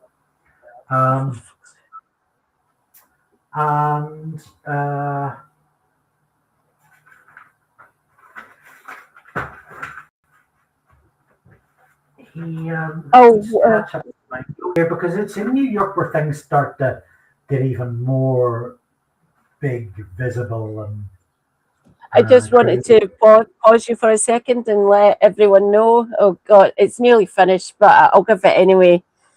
France 3, England 5. Shit! Wow. I think that's got to be one of the most goal-filled games in the whole tournament. This is mental. Where are we on? Is this the third place playoff? Yeah, right. Yeah. Wow. So the finals tomorrow against Spain and Argentina. I'm saying Spain because it's Spain.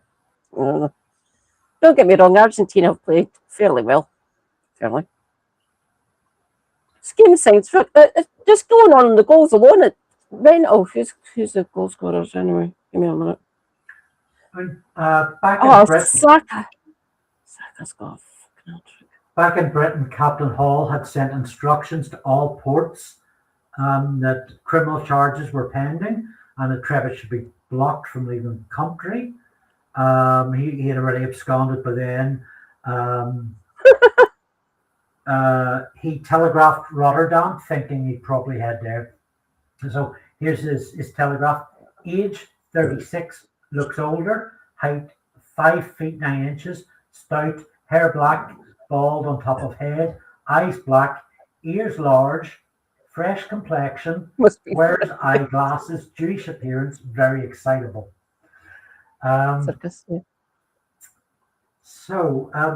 He initially lodged with his brother Harry,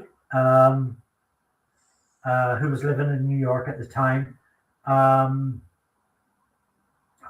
we'll come back to Harry because it's kind of a sad story. He called into the German embassy where Franz von Papen, another famous Nazi of later, was the consulate, and he wanted nothing to do with Trebitch at this point. I'll just pause you for a second there. I need to say something. Franz von Papen can suck it. Yep. Thank you, von Papen, you fucking idiot. Or self-interested. He's one of the main reasons that we get some Austrian in charge, by the way, everyone. Von Papen can fuck off, essentially. And he survives the fucking war, by the way. Oh. Yeah, he doesn't die until the 60s. Franz von Papen is a bastard. Don't trust a liberal, they will betray you. And that's basically one of the main instances of that happening with von Papen. He thought he could control him. A couple of photos from Darlington. There's him, some of his constituents. There's Admiral Blinker Hall. There he's there. This is Trebitch above him. Bold. And there's a big shot of this. So this is Trebitch about the time he was in New York, 1915, 1916. So you have May 23rd, 1950 kicks off here, because you get the first of two magazines. I'll cover and hope I can read it back to you. Revelations of Pt. Lincoln, former member of who became a German. There's a Punch cartoon from earlier at the bottom. Yeah, you can see it. And so this was his whole. He walked into got front page, feature focus. I'm a spy. I'm a famous spy. I've outwitted the British. I've outwitted Germans. I knew what I was doing was technically high treason, but my blood was boiling in me at all the calculated barbarities inflicted by a haughty, perfidious race upon innocent people. I think that's the British. Blinker Hall got singled out for special treatment in these articles. There was and of course Britain became aware of this sort of new sensation, this front page news. However, there was only so much they could do because similar to Japan's Balfour, there were no when he went to Argentina, there were no extradition proceeding relationship between Britain and America that would have brought Trebitch Lincoln back. They don't start getting fully formalized until after the after the First World War. Essentially, the actual extradition treaties. They're basically codified between like 1919 and the early 1920s, essentially, and they keep on getting renewed, getting changed over the decades between. Over the last century, they've been basically changed over. They were weighted more in our favour back up until about the early 50s. Then the balance of power started shift to the Americans. They've got more rights now over us with extradition. That's why we capitulate to them and send people over to the States. The extradition treaties are not weighted fairly. And don't get me wrong, I don't like the British state. They're bastards. But yeah, it's weighted more in the Americans' favour than it is for us.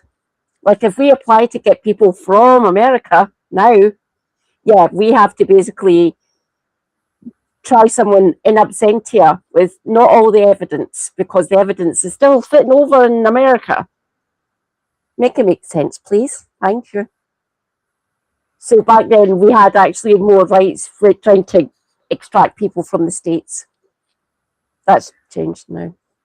Back in London, this was seen as like a tremendous propaganda coup for Germany, and it did get Admiral Hall's attention. So he contacted the British consul in Manhattan, and although didn't have these proceedings, they decided to bring in the Pinkertons detective agency to track Trebitch down. And so late May, the articles went out, and on the 4th of August, Trebitch was arrested. In court, he tells them he's a German spy. He's charged with fraud. Yep. Because really, that is the charge. That is the charge he's guilty of. He is remanded. He denied he was guilty of fraud because that would undercut the story. And he was remanded without bail pending the British extradition documents. He was detained in Raymond Street Jail in Brooklyn. And you had Chief Inspector Ward of Scotland Yard sent 2 officers over to take him home. I think Ward came up as well in one of our previous things. Ward was one of the Scotland Yard detectives who was on the trail of Jack the Ripper. Yeah. Might have been on the trail of Jabez Balfour as well. Yeah. I was just going to say, he came up in our Balfour one as well. You got mentioned there. Ward met with Judge Veter, who was the judge handling Trebitch's case. And Veter had already been charmed, had his pants charmed off by Trebitch. And he told Ward that I don't know why you want him so badly. Considering the strange danger in London from Zeppelins, surely you're all much safer in England. And I think Trebitch, well, somehow Veter got it into his head that London's practically destroyed by an air raid, and he hinted at pro-German views. And Ward went back and he found a telegram waiting from Trebitch, who was behind bars. Scotland Yard detectives, after months fruitless waiting, returned today without me. Cannot British government find other uses for public funds than vindictive persecution of me? It was addressed to Sir Edward Grey, but officials didn't forward it to the Foreign Secretary, perhaps out of concern for peace of mind. His delicate nature. Trebitch had it during the whole ambassadorial nonsense. Yeah. Trebitch driven him to breaking point. Couldn't happen to a nicer man.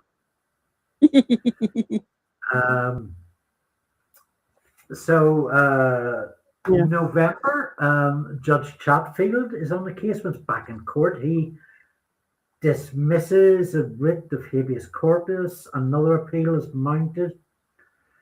And that's kind of while incarcerated in presumably Raymond Street in Brooklyn still, Trebitch begins to court the FBI, throwing around his status as a spy. Citation. Aye. Citation Very, needed. very much needed. Yes. Whole Wikipedia edit, pages and pages of arguments. Yeah, I went and checked it out earlier on today or yesterday now, just what the actual fuck. The entry for this period in his life is just there's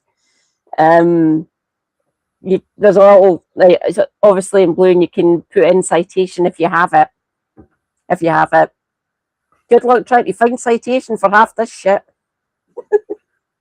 So Agent Benham comes and visits him in jail, and he gives him his pitch. He says he writes him memos to follow. Because this is a guy who can't send a tweet, who will have to send you an essay. He writes that he's willing to start work at once on decoding German cables, if granted sufficient facilities to do so. I do not want to escape. I want to regain my liberty by proper steps. So Benham talks to yeah.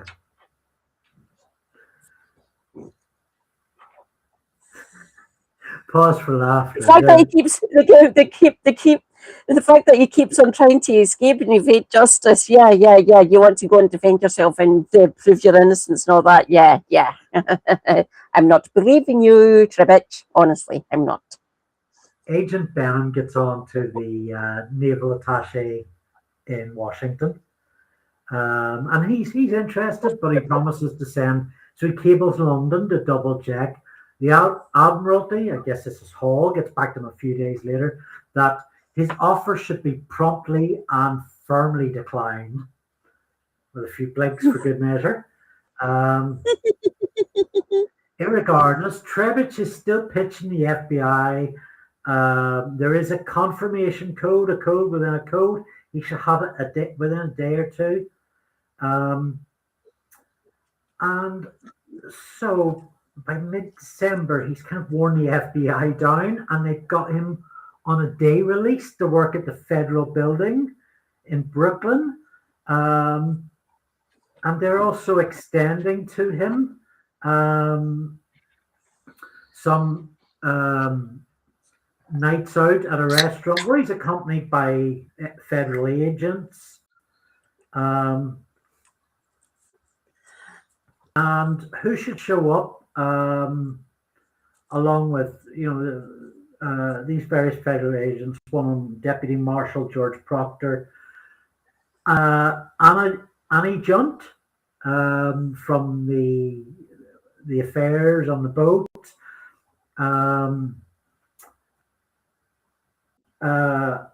Anna Fleisch, who was Annie Junt's husband, was a barber, and one of the guys he worked with had this daughter, Anna Fleisch, and presumably Trebitch was having affairs with her too. She was out with the restaurant with the FBI agents 3 or 4 or 5 times in December.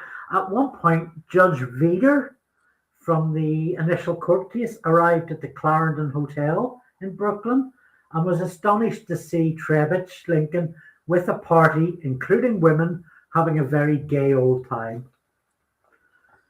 So, hi, Scoopy. Full time. 5-2, was that? 4-6 in England. Wow, that's a lot of goals. That's 10 fucking goals. That is mad. I will need to see the highlights now. Fucking hell. For everyone's posterity, I'll read them out. Declan Rice, 3 minutes. It was actually logged as 2 earlier on. Then Konsa, 18 minutes. Then Saka, 37 minutes. Bappy, 48. Fucking hell, Saka got 37 minutes, 45, just before half time, he scored again. Oh, Saka got a hat trick, by the way, everyone. Bellingham got on the scorecard. Bellingham 90 plus 8, so deep into injury time. Dembele got one 90 plus 6. Well done, Saka, and getting a hat trick. So France 4, England 6. That is mental. Sorry, I'm just noticing my microphone was halfway across the room. I hope you can all hear me there. Yeah, we can hear you. So Trebitch is supposed to be working with these facilities. He would go out and day release. Presumably, he'd spend the night in the jail. But for most of the day, for the evening, he'd be out in a restaurant under guard. During the day, he would be out in FBI facilities in Brooklyn. And he would be claiming to be decoding German signals. And he was stringing them along. Of course, NICE never gave him any codes. So 16th of December to Benham, had discovered key to code, half a day. 18th of December, mastered, mechanical work remains. 20th of December, excellent progress, will finish today. 21st of December, needs service of expert accountant to assist for an hour or two. 15th of January, within an ace of a final solution. Of course, there's another little I should probably pause for comedic laughter. There's another little subplot working on the back of this. So since Trebitch, it's been about 9 months since Trebitch told the New York World that he was a famous international spy. And that has led to Trebitch writing a book, which presumably he's been working on in a cell, probably more likely when he was supposed to be working for the FBI. And this book is called Revelations of an International Spy, published in New York. And it's full of self-glorification, obsessional perversion of the truth. He talks about Roundtree as an unwitting funder of his espionage schemes, how he wasted his funding spinning webs of intrigue in chancelleries of Europe. And this is due to go out on 21st of January 1915. On the 15th of January 1915, Trebitch goes to a restaurant with a young man, Deputy Marshal Francis Johnson, and climbs out the bathroom window to freedom 6 days before his book's published, which is probably the best advert for a book about a spy. The book sells... Escaping out of bathroom window, yeah. The book sells out on its first edition, 4,500 copies. It's not reprinted. I can't remember if I've actually read a copy or if there's one available on the internet anywhere. DM it to me. DM it to me. I'll take a look. I've got time on my hands. I can take it. I can try and find. There's used book sites that I go on to find ones to fill in our gaps.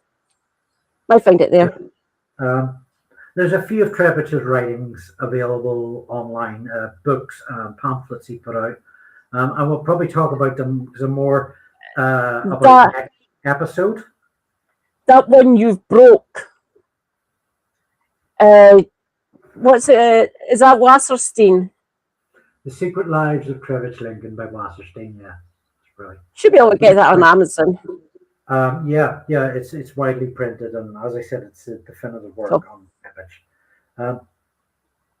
Excuse me. So he's being reported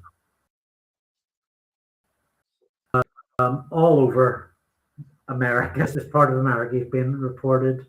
The Foreign Samuel was like to ban his book in Britain.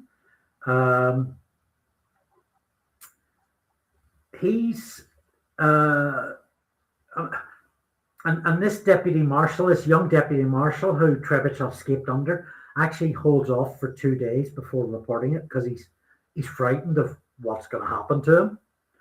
So that gives him a bit more of a head start. And it's kind of funny because every so often he will pop up in different places. So, for example, 19th, 20th of January. So the book's published on the 21st, so it's 1 day before release date. He walks into the offices of the New York American, explains the reasons his enemies are free because he is one of the brainiest in Europe. He tells him he threatened to raise a stand in Central Asia to get evened. The British knew he was placed as a Buddhist monk in Central Asia for the purposes of spying there. Now, we'll just take a brief tangent because these these are very odd to make, because in the second part we're going to talk about how Trebitch would become actually very active in Central Asia and would assume the guise for many years as a Buddhist monk in Central Asia, as well as a businessman and a revolutionary. So it's kind of like what's going on is kind of like a self-fulfilling prophecy against odds, I might add. Did he call himself a bodhisattva? I think he probably does at some point. Yeah. Yeah. By the way, a bodhisattva is basically a god, a deity after a fashion, not a living deity. Yeah. He's turning up in places far apart as Red Bank, New Jersey, and all the while he's writing boastful letters to the press from his various locations, and it kind of conjures up the idea of somebody doing a book tour while a fugitive from the law, while on the run. It's bizarre. He was reported in Silver Lake Park Hotel and the New York Times, and the people in his orbit are under watch, the junts particularly, and rather more sadly, his is placed under watch. I'm trying to remember his name here.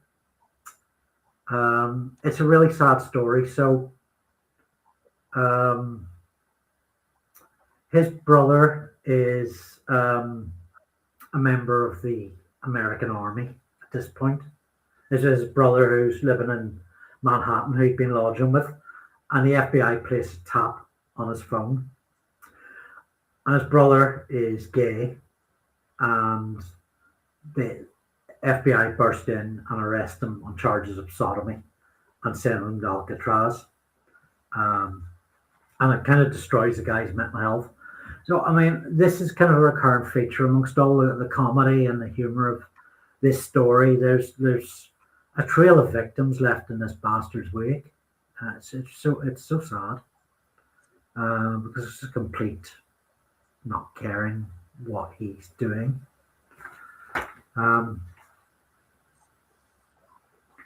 So he's on the run for about a month, about 6 weeks possibly. When he gets recaptured, and he congratulates the officials on his capture. I am the cleverest man in America. I'm a British subject, but I hate England. These charges of forgery have merely been trumped up in order that I may be shot as a spy. So very quickly, he's flipped from insisting he's a spy to insisting he's not, as circumstances suit him.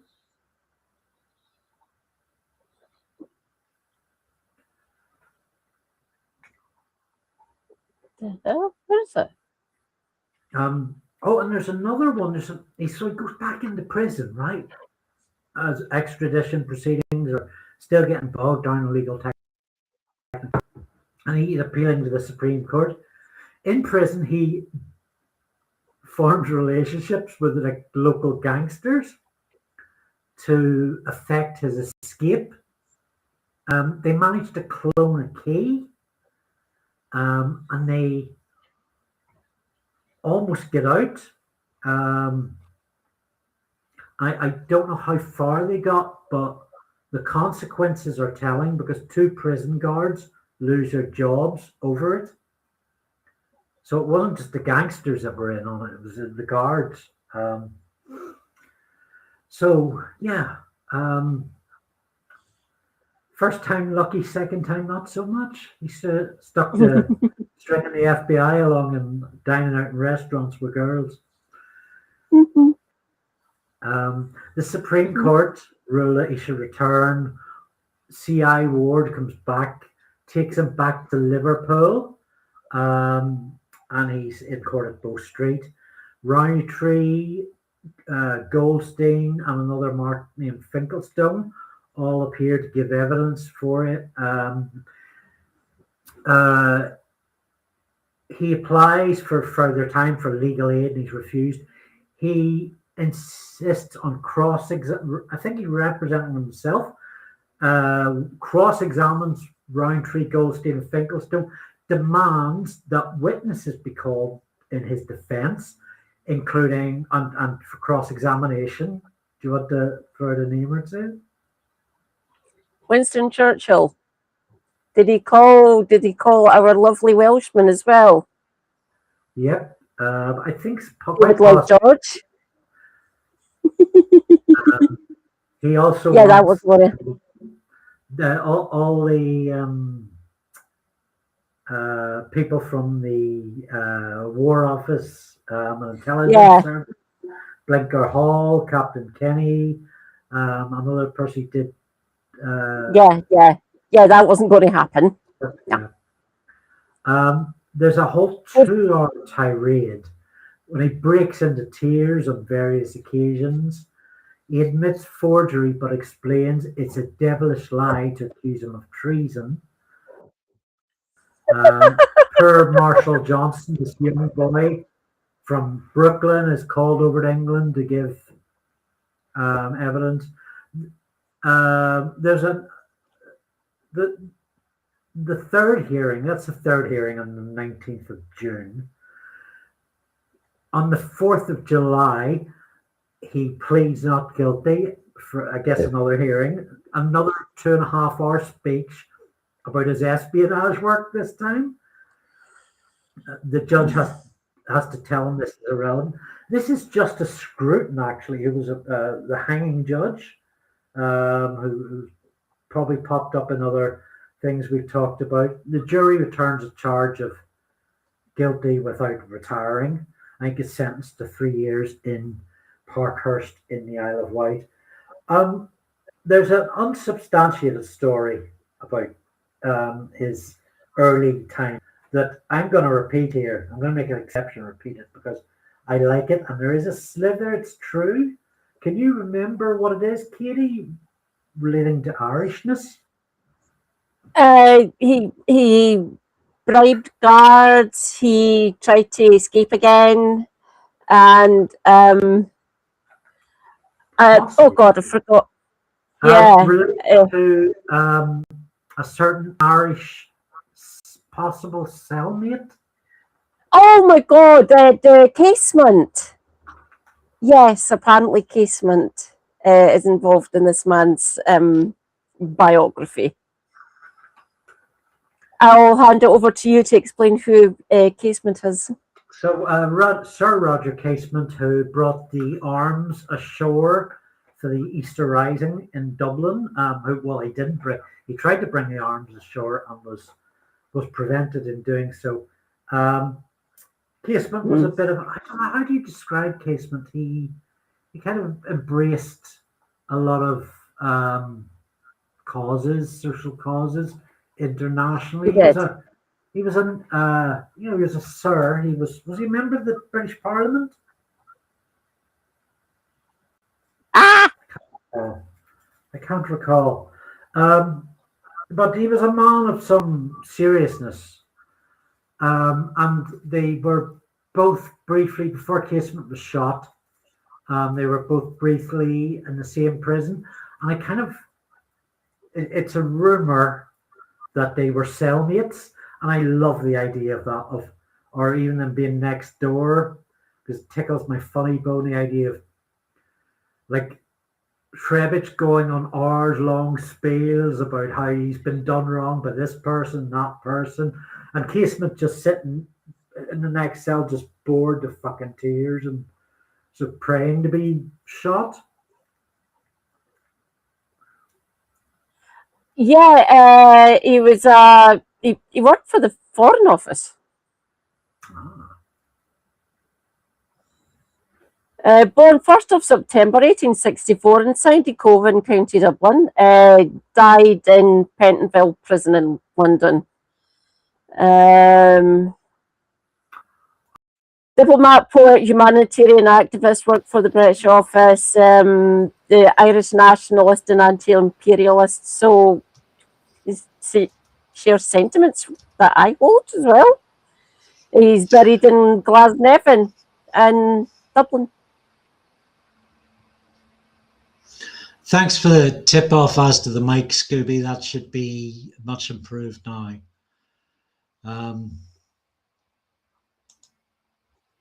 Yeah, he was executed for treason by the British state. And I don't remember if Casement was gay himself, but the British government did have a hand in fabricating diaries.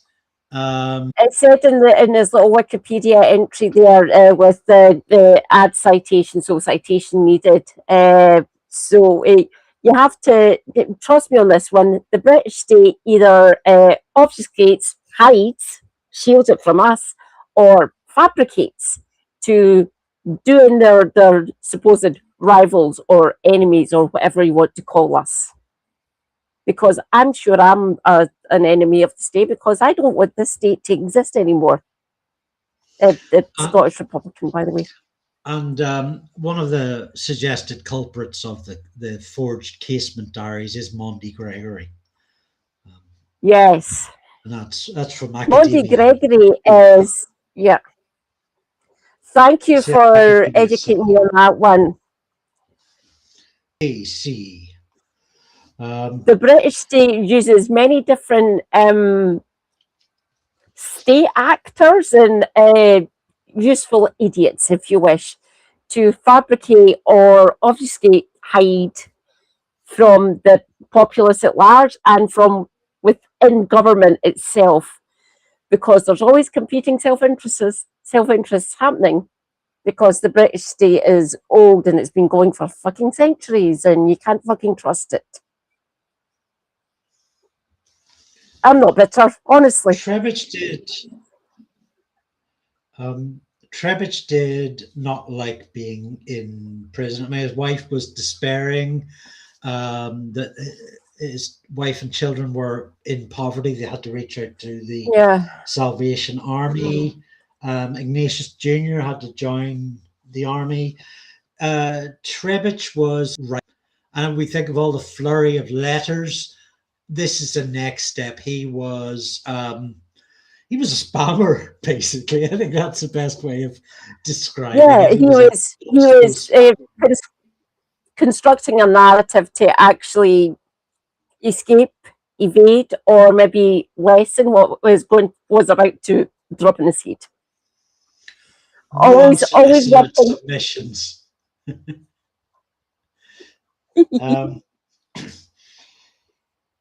He had curbs put on how much he could write. I guess any inmate does. So he wrote to the Prime Minister demanding facilities. Was this asked with it? Was this asked with at the time? No. September 16, would that have been asked with? Or I think it would still have been asked with. I think Lloyd George took over later that year.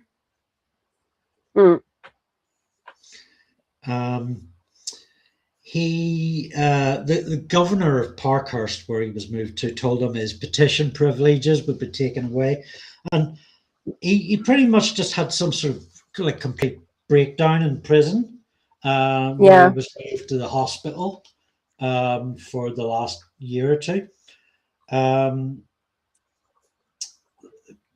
Notes from a biographer say mix of self-pity and romanticism, rage and depression, dreams of reclaiming a fabulous fortune and destroying the empire.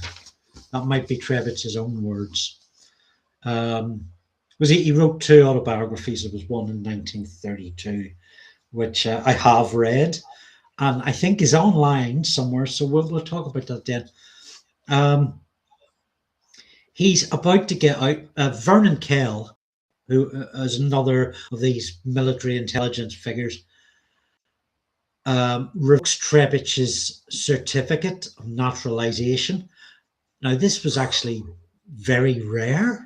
It was, yes. Weirdly, I'm not sure why it was very rare. They're loath to do it. They rather have them on the books as a either naturalized or an actual citizen or man of former great standing, and use them at their will, essentially. Like I keep on saying, don't trust the British state. Just don't. There was he had shown himself by act to be disloyal to His Majesty, and they decided when he got out they were going to deport him. And he almost, July 1919, he was due to get out. He was discharged. The Scotland Yard officers took him by train to Harwich to sail the next day. They got a call back from Basil Thompson, MI5, to say, no, actually, he's not going. He's too dangerous. There's things happening in Europe that in his native Hungary that that could become problematic, and we don't want to throw this live wire in there. There was a government in Hungary at the time called the Pt.1 government, who were in power with the Hungarian Soviet Republic, and they were staging an uprising. And Basil Thompson and others feared that if he was returned to disturb Budapest, it would allow, could have greater consequences for the Entente, which is the 3 nations, right? The Entente. Us, the French, and the Belgians. Got it. Thanks for that. You're welcome. It was a bit difficult because his brother Lajos was actually involved with the Hungarian Social Democrats, and he was already taken part in the revolution. Oh, Omaha, I love that. I'm going to show that comment. Yeah, that's both very historical and timely. Some random geek, hello again, welcome to us. Hello, some random geek. Everyone, go and follow some random geek. Do it now, but stay here. Some random geek. If there's any I haven't said, if there's anyone said hello to tonight, we apologize. Like first aim, we are on course and we're doing really well. This will be a good one for a watch back. The Pt.1 regime fell. Trebitch had been recalled. He'd been put back in prison for another month, and then they met with him again. Bless you. Bless you. Whoa. Sorry about that, everyone. Sorry if I blasted at your eardrums, everyone. Sorry.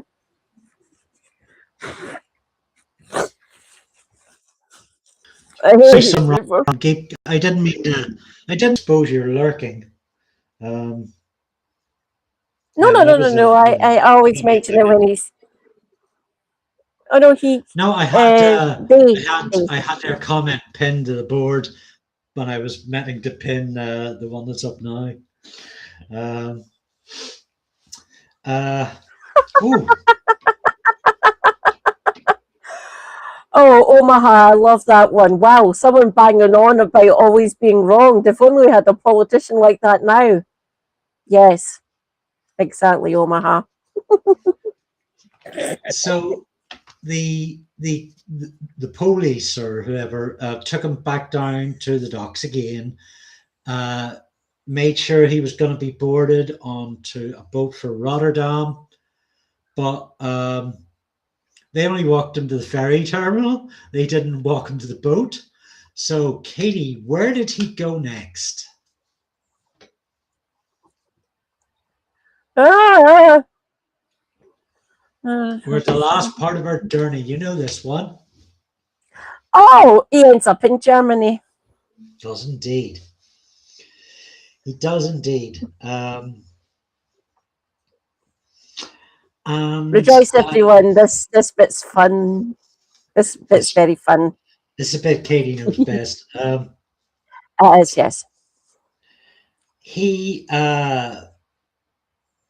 one of the first people he falls in with is not so much a Mark, but possibly the only, besides Margaret, is in fact not even beyond Margaret, is probably the only consistent in his life is Max Bauer. And Max Bauer is a kind of Colonel Max Bauer, right-hand man of General Ludendorff, the big German World War I hero. Yeah. Max Bauer, an absolutely nasty character. I have to go use a loo again. Do you want to talk on about Max Bauer, or just fill in some, or just do socials? I'll be right back. Yeah, Max Bauer wasn't a nice individual. So we're in the lead up to an early putsch in Germany. So this is the Weimar Republic. This is after the First World War, Treaty of Versailles being done. Lots of people in the Weimar Republic and other associated areas around that, they're all very aggrieved. They don't. A good percentage of the German populace don't like what's happened. Some Austrian painter and author, and the social attitudes are changing, and certain people within the German state are formulating plans, if you wish. Think of it like that. So it's not the beer hole putsch, which happens later. This is an early form of it, and Trebitch is involved. It is delightful. Yeah, so you've got, you remember from your history, you've got post-World War I Germany. Germany is to blame for everything that happened. Germany is so bad, and we're going to steal the money of every working person there and the middle classes. I wanted to say something. I asked Super Hubby earlier on, who was the ones that were wanting to basically smash the German Empire and smash basically everything up and break it all apart. The French government at the time, and Blackjack Pershing, an American general. They literally wanted to take it back to like an agrarian state, completely decimate, completely break down the military foundation of like the Prussians and other more military-minded German states and princedoms, essentially. So they wanted to basically break apart this, what we know is the Federation of Germany. Essentially, the Weimar Republic was actually trying to do that, but do it with the populace behind them. But the French, and with our backing, we didn't want to be seen to be involved too much, because we're above those petty squabbles that happened after the First World War. No, that's utter bollocks. I know exactly what the British government were doing then. We were literally backing the French. They were being the loudmouth. They were promoting this, and this is what was brewing, and that's how this putsch actually happened. Yeah, so not getting too far ahead of ourselves just yet. So we've got the treachery of Versailles is very much kind of the state that's informing Berlin at this time. And Trebitch, so Bauer's quite like he's a misogynist, he's violent, and he's a rabid anti-Semite. And Trebitch is Hungarian Jew. The pair of them kind of bond. They become like best friends, and are kind of living out of each other's pocket. And I guess with the sort of esteem that like Bauer is no Ludendorff, but that sort of esteem that he brings.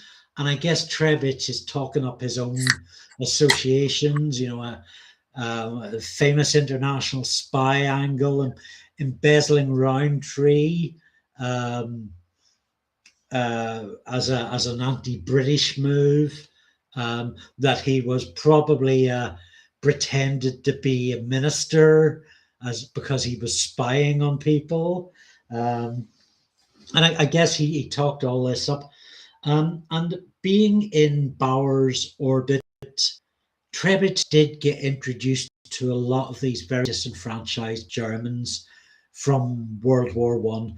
So he met Ludendorff, he met Lutwitz, he met Kapp, Kapp was kind of like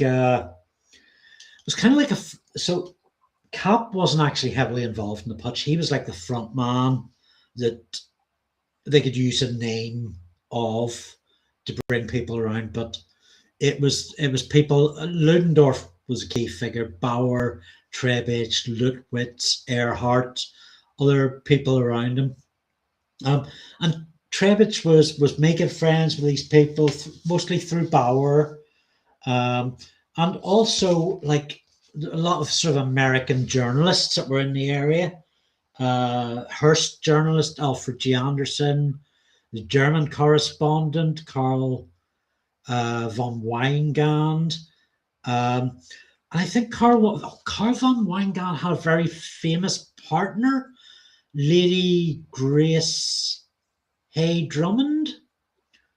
And Karl von Weingand and Grace Drummond were very famous for covering one of the first like a big Zeppelin trip or something. The couple did adventures all over the world and profile reporters. So they were in Trebitch's orbit quite a bit. They were living in Berlin. There was a Bolshevik agent called Karl Radak who was on the scene. And the first thing they wanted to do was to get backing from the Crown Prince Wilhelm, who, since Germany's defeat, was under Ally. He was essentially in prison, but it was house arrest. House arrest, essentially, yeah. So Trebitch made a point of trying to get over to see him. And it apparently went to some great lengths. They were already talking about the putsch and wanted his blessing. I guess that didn't come. I've got where did that bit of paper go? I've got a big stick out news headline a moment ago. There it is.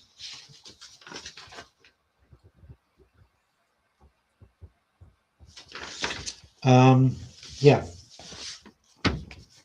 So this is from 23rd September 1919, the London Daily Graphic. Spy envoy to ex-Kaiser. So this is Kaiser Wilhelm, I guess. Crown It Prince is, yes, yes, it's Yeah. Kaiser Wilhelm, yeah. Lincoln's special mission for pronouncement from the fallen warlord. Wilhelm remains silent. Lincoln's secret. Ex-MP fails in his promise to startle the world. And the New York Times devote a whole page to Trebitch talking about a few pleasant chats of a purely personal and private nature. Working against England, I am already beginning. But I mean, there's no evidence to suggest, or evidence suggests Trebitch nowhere near talking to Wilhelm, if I remember rightly.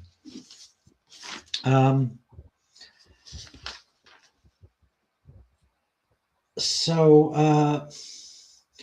the kind of the British in Berlin knew this was coming and knew this was going to happen. The plan was that Ludendorff, Lincoln, Bauer, and all would call in German militia from all over to march on the capital and to seize all the capital buildings. And bearing in mind that Ludendorff was the great war hero, who he was famous, and was still a very high-ranking officer. He had a lot of like devotion, a lot of loyalty to him. And General Malcolm, the British missionaire, was reporting a coup was imminent.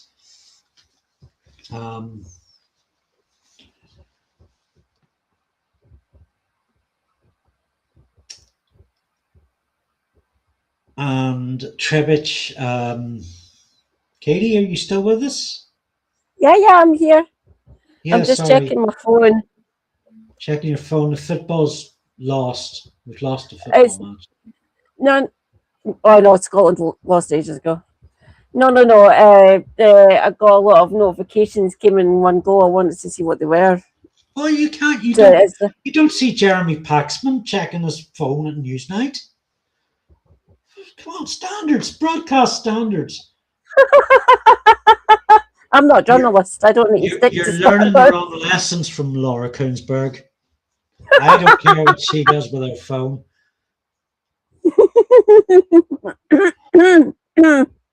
There's probably some real smell on her phone now, to be fair. I don't want to look at it. I don't. Nobody wants to see that. We don't. We really don't. Do you know why I'm laughing? It's horrible. Probably. So anyway, Trebitch swings into one of the hotels, or the Hotel Adlon, we'll say, and tells Karl Weigand that I am going to be a very rich man in a day or two. He finds Karl the night before the coup. So there's Kapp, there's Lutwitz, there's Bauer, there's Ehrhardt, there's Trebitch and Pabst. And we'll remind you of those names next week because they also can feature in another big story. But he tells Weigand, tomorrow morning at 6 a.m., I shall march in with the troops from the Doberitz to the Brandenburg Gate to liberate Germany from misery, corruption, and crime. So I've got an 8:30 a.m. story, but I don't know where I kind of want to make sure you get a word in. So where do you want to? Well, I'll tell the 8:30 a.m. story, right? I'll tell the setup of the Putsch beginning. So he gets driven. Trebitch comes down from the Hotel Adlon where he's staying, driven in a motor car to Hotel Excelsior with a guard of honor of 2 soldiers. And he storms into the breakfast room of the Hotel Excelsior and announces, power is in our hands. they storm on the Capitol buildings. Trebitch goes into the offices of the right-wing newspaper. I don't think I can pronounce this. I wonder, can I spell it for you? Type it, put it in the chat, and I should be able to pronounce it. I done German at school, everyone, by the way. So, and I kept it up until my mid-20s. Oh, that's not that hard. Cruiseitong? Cruiseitong? Yeah. So he marches into the offices of the Cruiseitong and he tells them he is in charge. Once more? Cruiseitong. Cruiseitong. Yeah, it's easier for Scots apparently because the same vowel structure in Broad Scots and in German. That's why it's easier for us to learn German, oddly enough, even though French was promoted more in Scottish schools. Bell Alliance, essentially. Essentially, Trebitch's role in the Kapp Putsch is to be the press secretary and the minister for propaganda in this new German government. The old German government flee for Dresden, but they're not out of the picture yet. They're not. Trebitch goes into the offices of the right-wing paper. Cruiseitong, who had been actually quite pro-coup, and he tells them, no, the entire Berlin press is closed down for the foreseeable future. And what happens throughout the week is this... Rejoice, freedom of the press.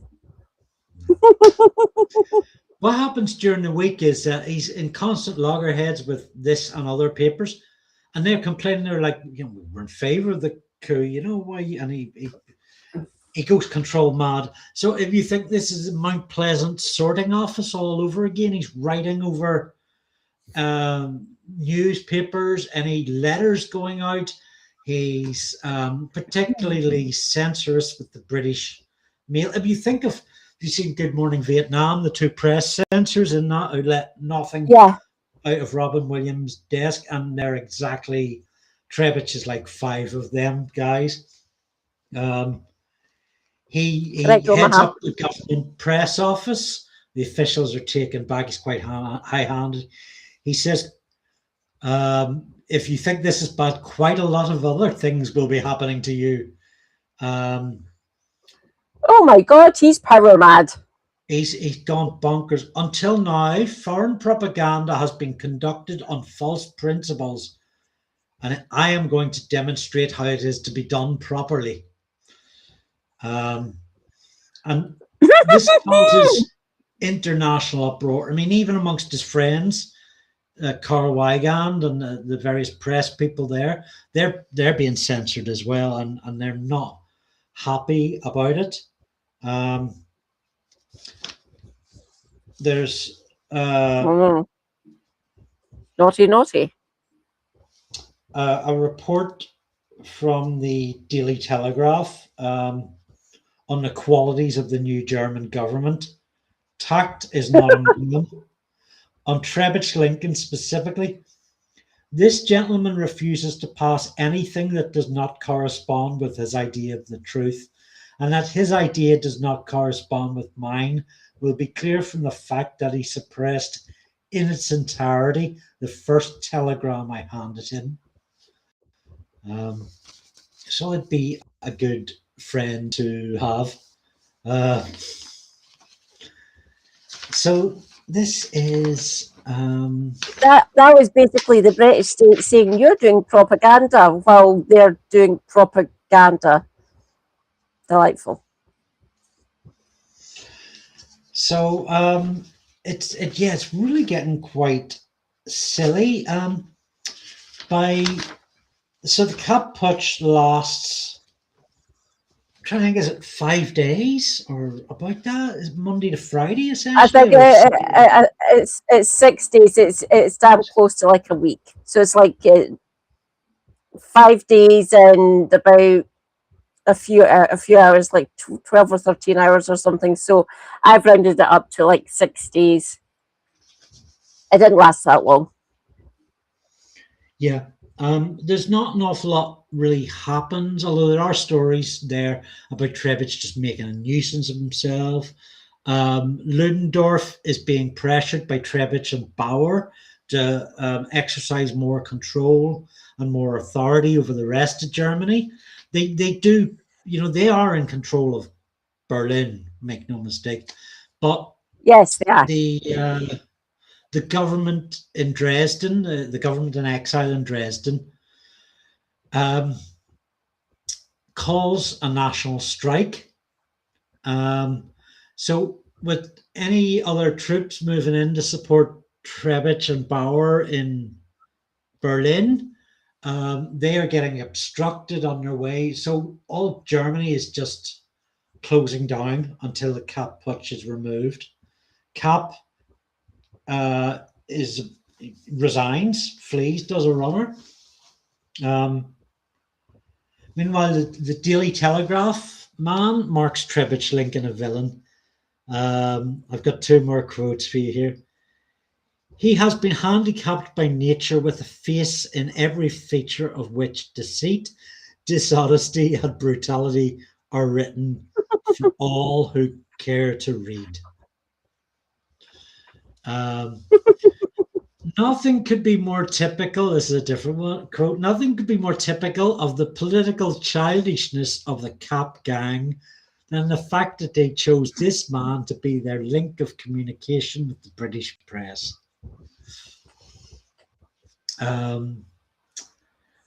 So essentially this general strike essentially brings down the putsch, and the ringleaders go on the run. Some of them, I think some of them, like Ludendorff, are just still walking the streets when the government returns. They refuse to leave. I know Trebitch runs away and then comes back to Berlin fairly quickly. So does Bauer. There's a question in chat for a second. John 45 Doe. Scotland. Ireland. Northern Ireland. Hello. Northern Ireland. Sorry. Force of habit. I only see Ireland.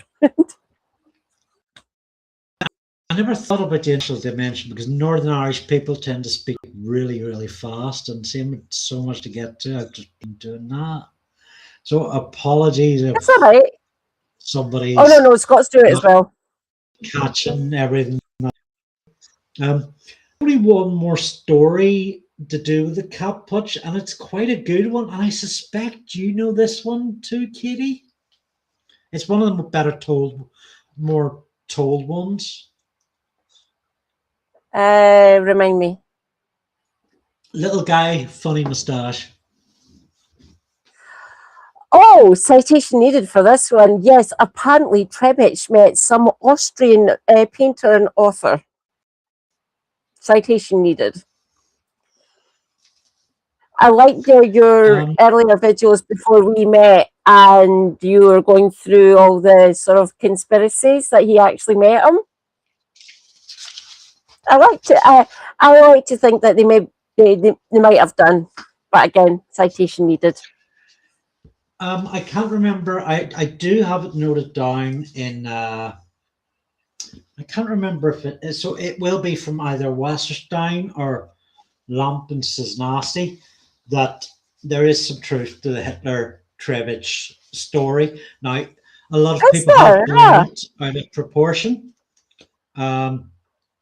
So it's said that they met through the Kapp Putsch, that they were fellow conspirators. That's not entirely. It's not verified. Hitler was part of the Kapp Putsch, but he was in a completely different part of the country. Yeah. And he actually flew in with, I think it was a guy called, Dietrich Eckart. poet and journalist, and possibly also his pilot. Yes, I went and checked that after I watched your previous videos about Trebitch a couple of weeks ago. And yeah, he crops up again in Kristallnacht. And yes, he was his pilot. This part, more verification is needed, but we can kind of believe it happened. We can. Obviously, all those concerned are no longer among us. They've died many, many fucking decades ago now. But you can believe it. Kind of. So I've heard too. So the story that I do have that is the closest to verification by two main biographers seems to take place at is listed as two different locations. One being the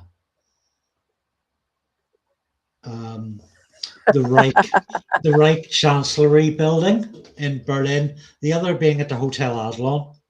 And Yeah.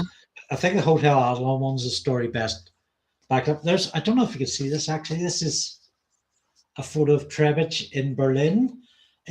Move it back a bit. I'm trying to think where it's a bit fuzzy. Oh, there we go. It's really hard to see because it's in blue, but he's just covered in pigeons. Covered in pigeons. I've been trying to find where I got it from, but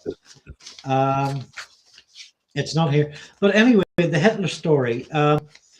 So the last day of the putsch, Dietrich Eckart and Hitler walk into the Hotel Adlon, where the last of the conspirators are packing their bags and getting ready to do a runner. And actually, Kapp must have been about at this point because Eckart and Hitler know where Kapp's room is in the hotel. Yeah. And they see Trebitsch Lincoln run up the stairs. Eckart gripped Hitler's arm and drew him towards the door. Come on, Adolf, we have nothing here. I've actually got a citation for that. Sort of from Memoirs of Hitler's press chief Otto Dietrich, published posthumously 1957. Ah. So I wonder because there's an index at the back of that. I wonder, is that there anywhere? I can check that out, but essentially that's kind of. Oh, there's lots on Hitler. But I do not have time to look through all that stuff. But we'll meet Hitler again actually on our journey next week, and a lot of the Kapp Putsch conspirators too. Next week we talk about the movement to take back Russia, business dealings in China. International, yeah. We talk about Trebitch's monastery and his church, and we talk about Nazis and the occult, and it's going to be another weird bunch of funny, sad, pathetic shit. I'm both looking forward to it very much. It will be good. I'll see. I want to see if Lampman says, and he has an index for Hitler. Has anybody any questions? I want to go back and read through chat because I've not. I love reading chat. 1732122. John 45.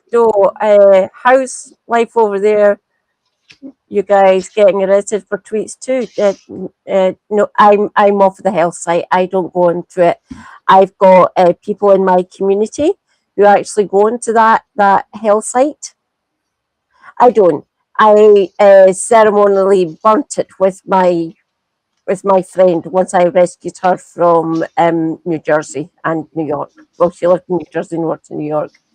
I went over to her house and talking about Twitter, the hell site. Which there's so many hell sites. Which one? Which one? Which Twitter. hell site? Which hell site? Twitter. Twitter. Ah. That is the only dead naming I do. It is not X, Elon, get wrecked. It is Twitter. Fuck off. Blue sky. Blue sky. I'm on Blue Sky and I'm on Threads as well, but that seems to be infected with a lot of Starmer supporters who are losing their minds. It is fun to see. I keep on laughing at them. For more on that, check out No Justice MTG. We laugh together at them losing their shit with Burnham getting installed as party leader and prime minister. I don't like him. Don't get me wrong. Burnham, go and do one. Just fuck off. But I might be called bitter because he campaigned for Better Together and I wanted my country back. Things might change. Citation needed. We'll have to wait to see what he's like as Prime Minister. We really will. I can give you a bit more on that Hitler story if you like. Yes. So this is from Wasserstein, and it cites that 1957 source a bit more fully. And just have to bring this down. Ooh, spooky. Eckhart had distinguished himself as editor of the magazine. With Eckhart, Hitler into an open sporting plane on the Kapp Putsch, Hitler's first flight. Set up his headquarters in the lobby of the in Berlin. While waiting there, Eckhart and Hitler saw newly appointed press chief Lincoln going up the stairs to Kapp's rooms. Trebitch Lincoln was reputed to be Jewish. Eckhart promptly gripped Hitler's arm and drew him towards the door, saying, "Come on, Adolf, we have no further business here," whereupon they left Berlin. Hitler often described this incident in conversation. Oddly enough, adds Wasserstein, Trebitch, who was seldom backward in retelling stories of his meetings with the high and mighty, never seemed to have mentioned this occasion. Possibly the corporal from Munich seemed so insignificant that he forgot all about it. Or perhaps, and this is suggested by Dietrich's version, the two visitors did not actually talk to Trebitch, but merely saw him on the stairs. There seems little reason to doubt Dietrich's veracity in the matter. He can hardly be accused of profiteering or sensationalism in a book which he deliberately withheld from publication until after his death. And there's apparently an earlier book published in Germany in 1934. Dietrich had already hinted at the encounter, though without filling in all the details. So, yeah. Trebitch, that was Trebitch and Hitler's only encounter in the flesh, but they would cross paths in other ways. So, but who cares? Fucking dickheads. Right, to my chat. To our chat.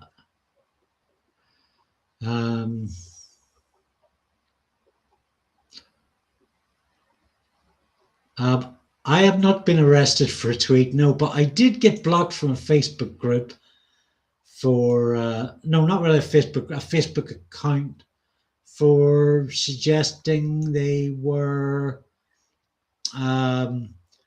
living off the backs of the vulnerable.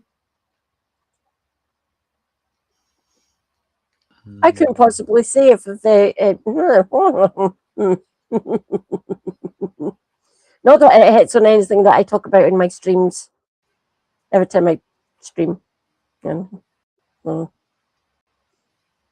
worry, your lass is keeping an eye on our British government because I have to, obviously. For all intents and purposes, I'm at their mercy.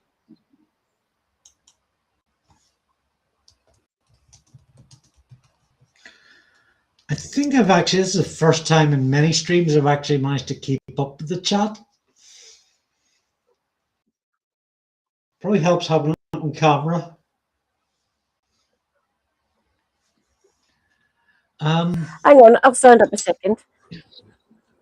See, look, I've got a lovely, lovely flowing skirt and a peplum top. I've chosen to go with white because it's Disability Pride Month, and being disabled myself, I'm advocating for myself, as always.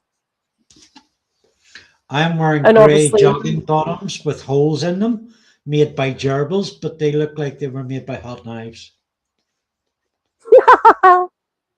How are the lovely gerbils? Oh, troublesome as usual. Well, some more than others. The boys got, so the two boys are quite large. They got to run out the pen, which I like to do. You know, because there's a few of them are in on their own or they're in small enclosures. So I get them, particularly in this heat. If I can do it daily for those ones, then great. Kosh has been very naughty. Kosh is a wee albino, and I honestly can't let her out in while I'm not in the room because she will jump over the sides, and sometimes she'll jump over the sides while I'm in the room anyway, just out of badness. There is this is actually Trebitch Lincoln in Venice, 1923. It's a pigeon picture. It's quite a nice one. That. There we go. Ah.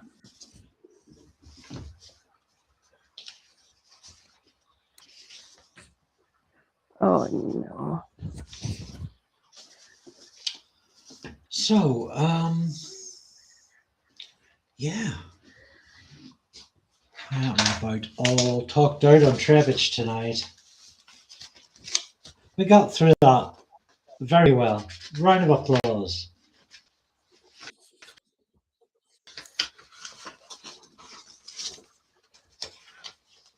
And if you can't wait, there's, as we mentioned earlier, there's some really good short videos, 5-6 minute animations.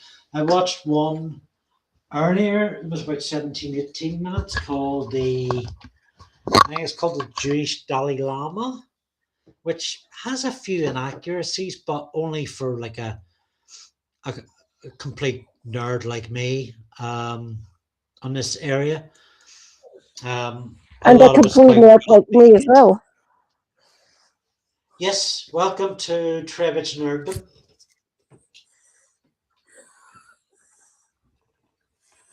Welcome to you're all now indoctrinated into Trebitch Nerddom. Who have we still got? Have we only 4 people? Is everybody else abandoned us?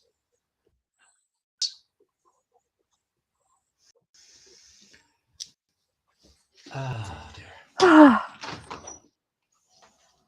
Sorry about that. I had to change over. I have taken off my lovely skirt.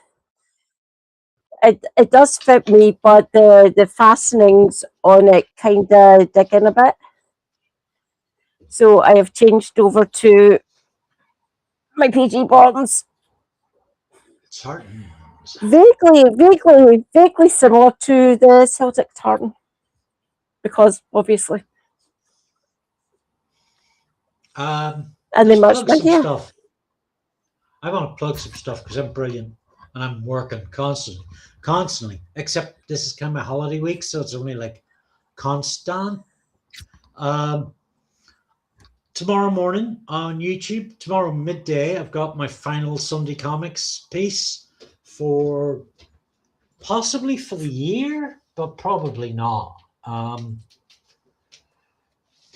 Like a 5-6 minute review of a really good indie British comic that I found that's not got quite the readership it should. I've got coming on Monday to Patreon.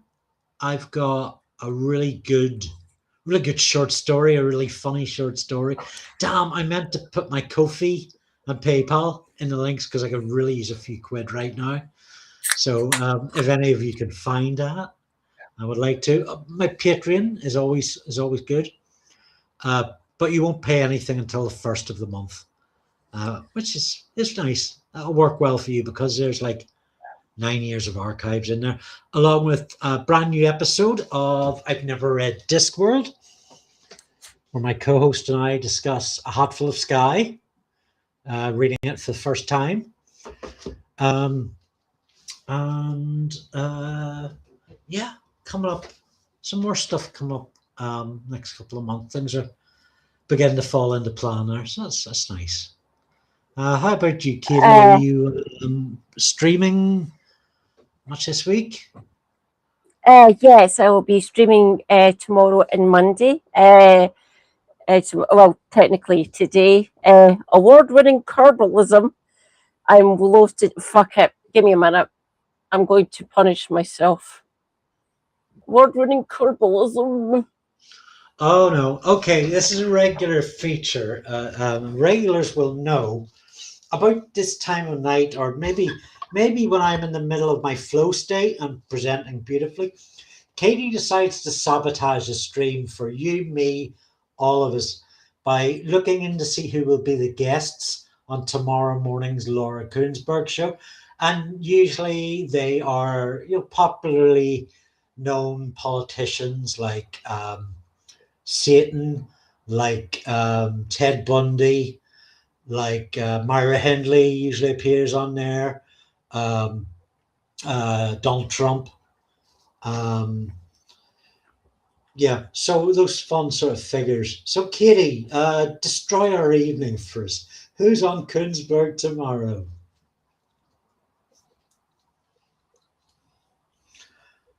She's shocked into silence. Any minute now, her face is going to drop.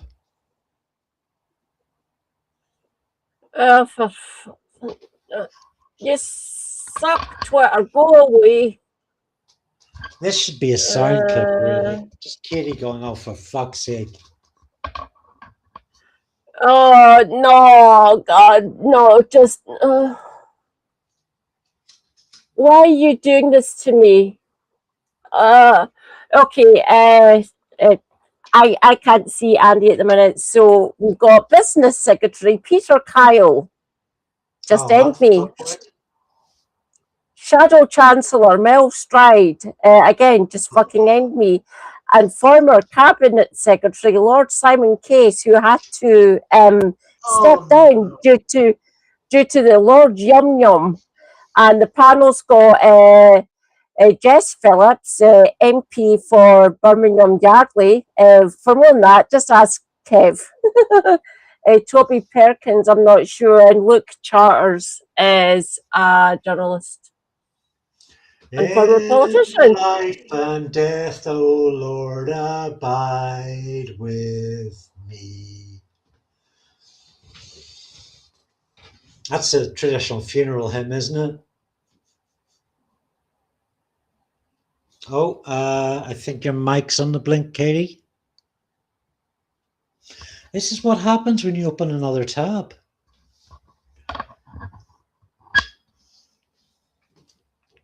Let's see if she can write that shortly. Yeah, so despite that bad news about Koonsberg guests, I will not be jumping out of this open window. I have a belt tied to the table here to prevent me from doing so. Oh, no, Katie. Not yet. Backup microphone. It's a very nice microphone. if you try your mic settings, which are down there somewhere on Restream. But I have a feeling anyway, we're probably going to shoot on soon. If Katie's up for it, I'm up for hanging about on Katie's Discord and the voice chat in there. Be lovely to hear from some of you. No? Shall we end stream? Do you want to like mime out like goodbye and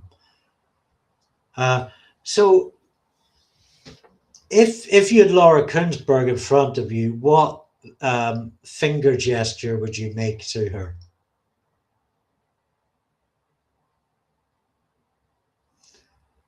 I don't know if that was like a bomb or a bag of coffee. She's out. She's saluting. A film, book, a play. Oh, yes, yes, that's a recognizable universal symbol. I guess thank you all for joining us. I really, you are the unseen heroes of these streams. Yeah, if I could, I would. Is it too obsequious to say I would credit you as well? It really, really does feel like you're a part of this. So thank you everybody for turning up tonight. Particularly this one's been important to me as a big thing. And we'll return next week, and maybe on Discord and Katie's voice chat later.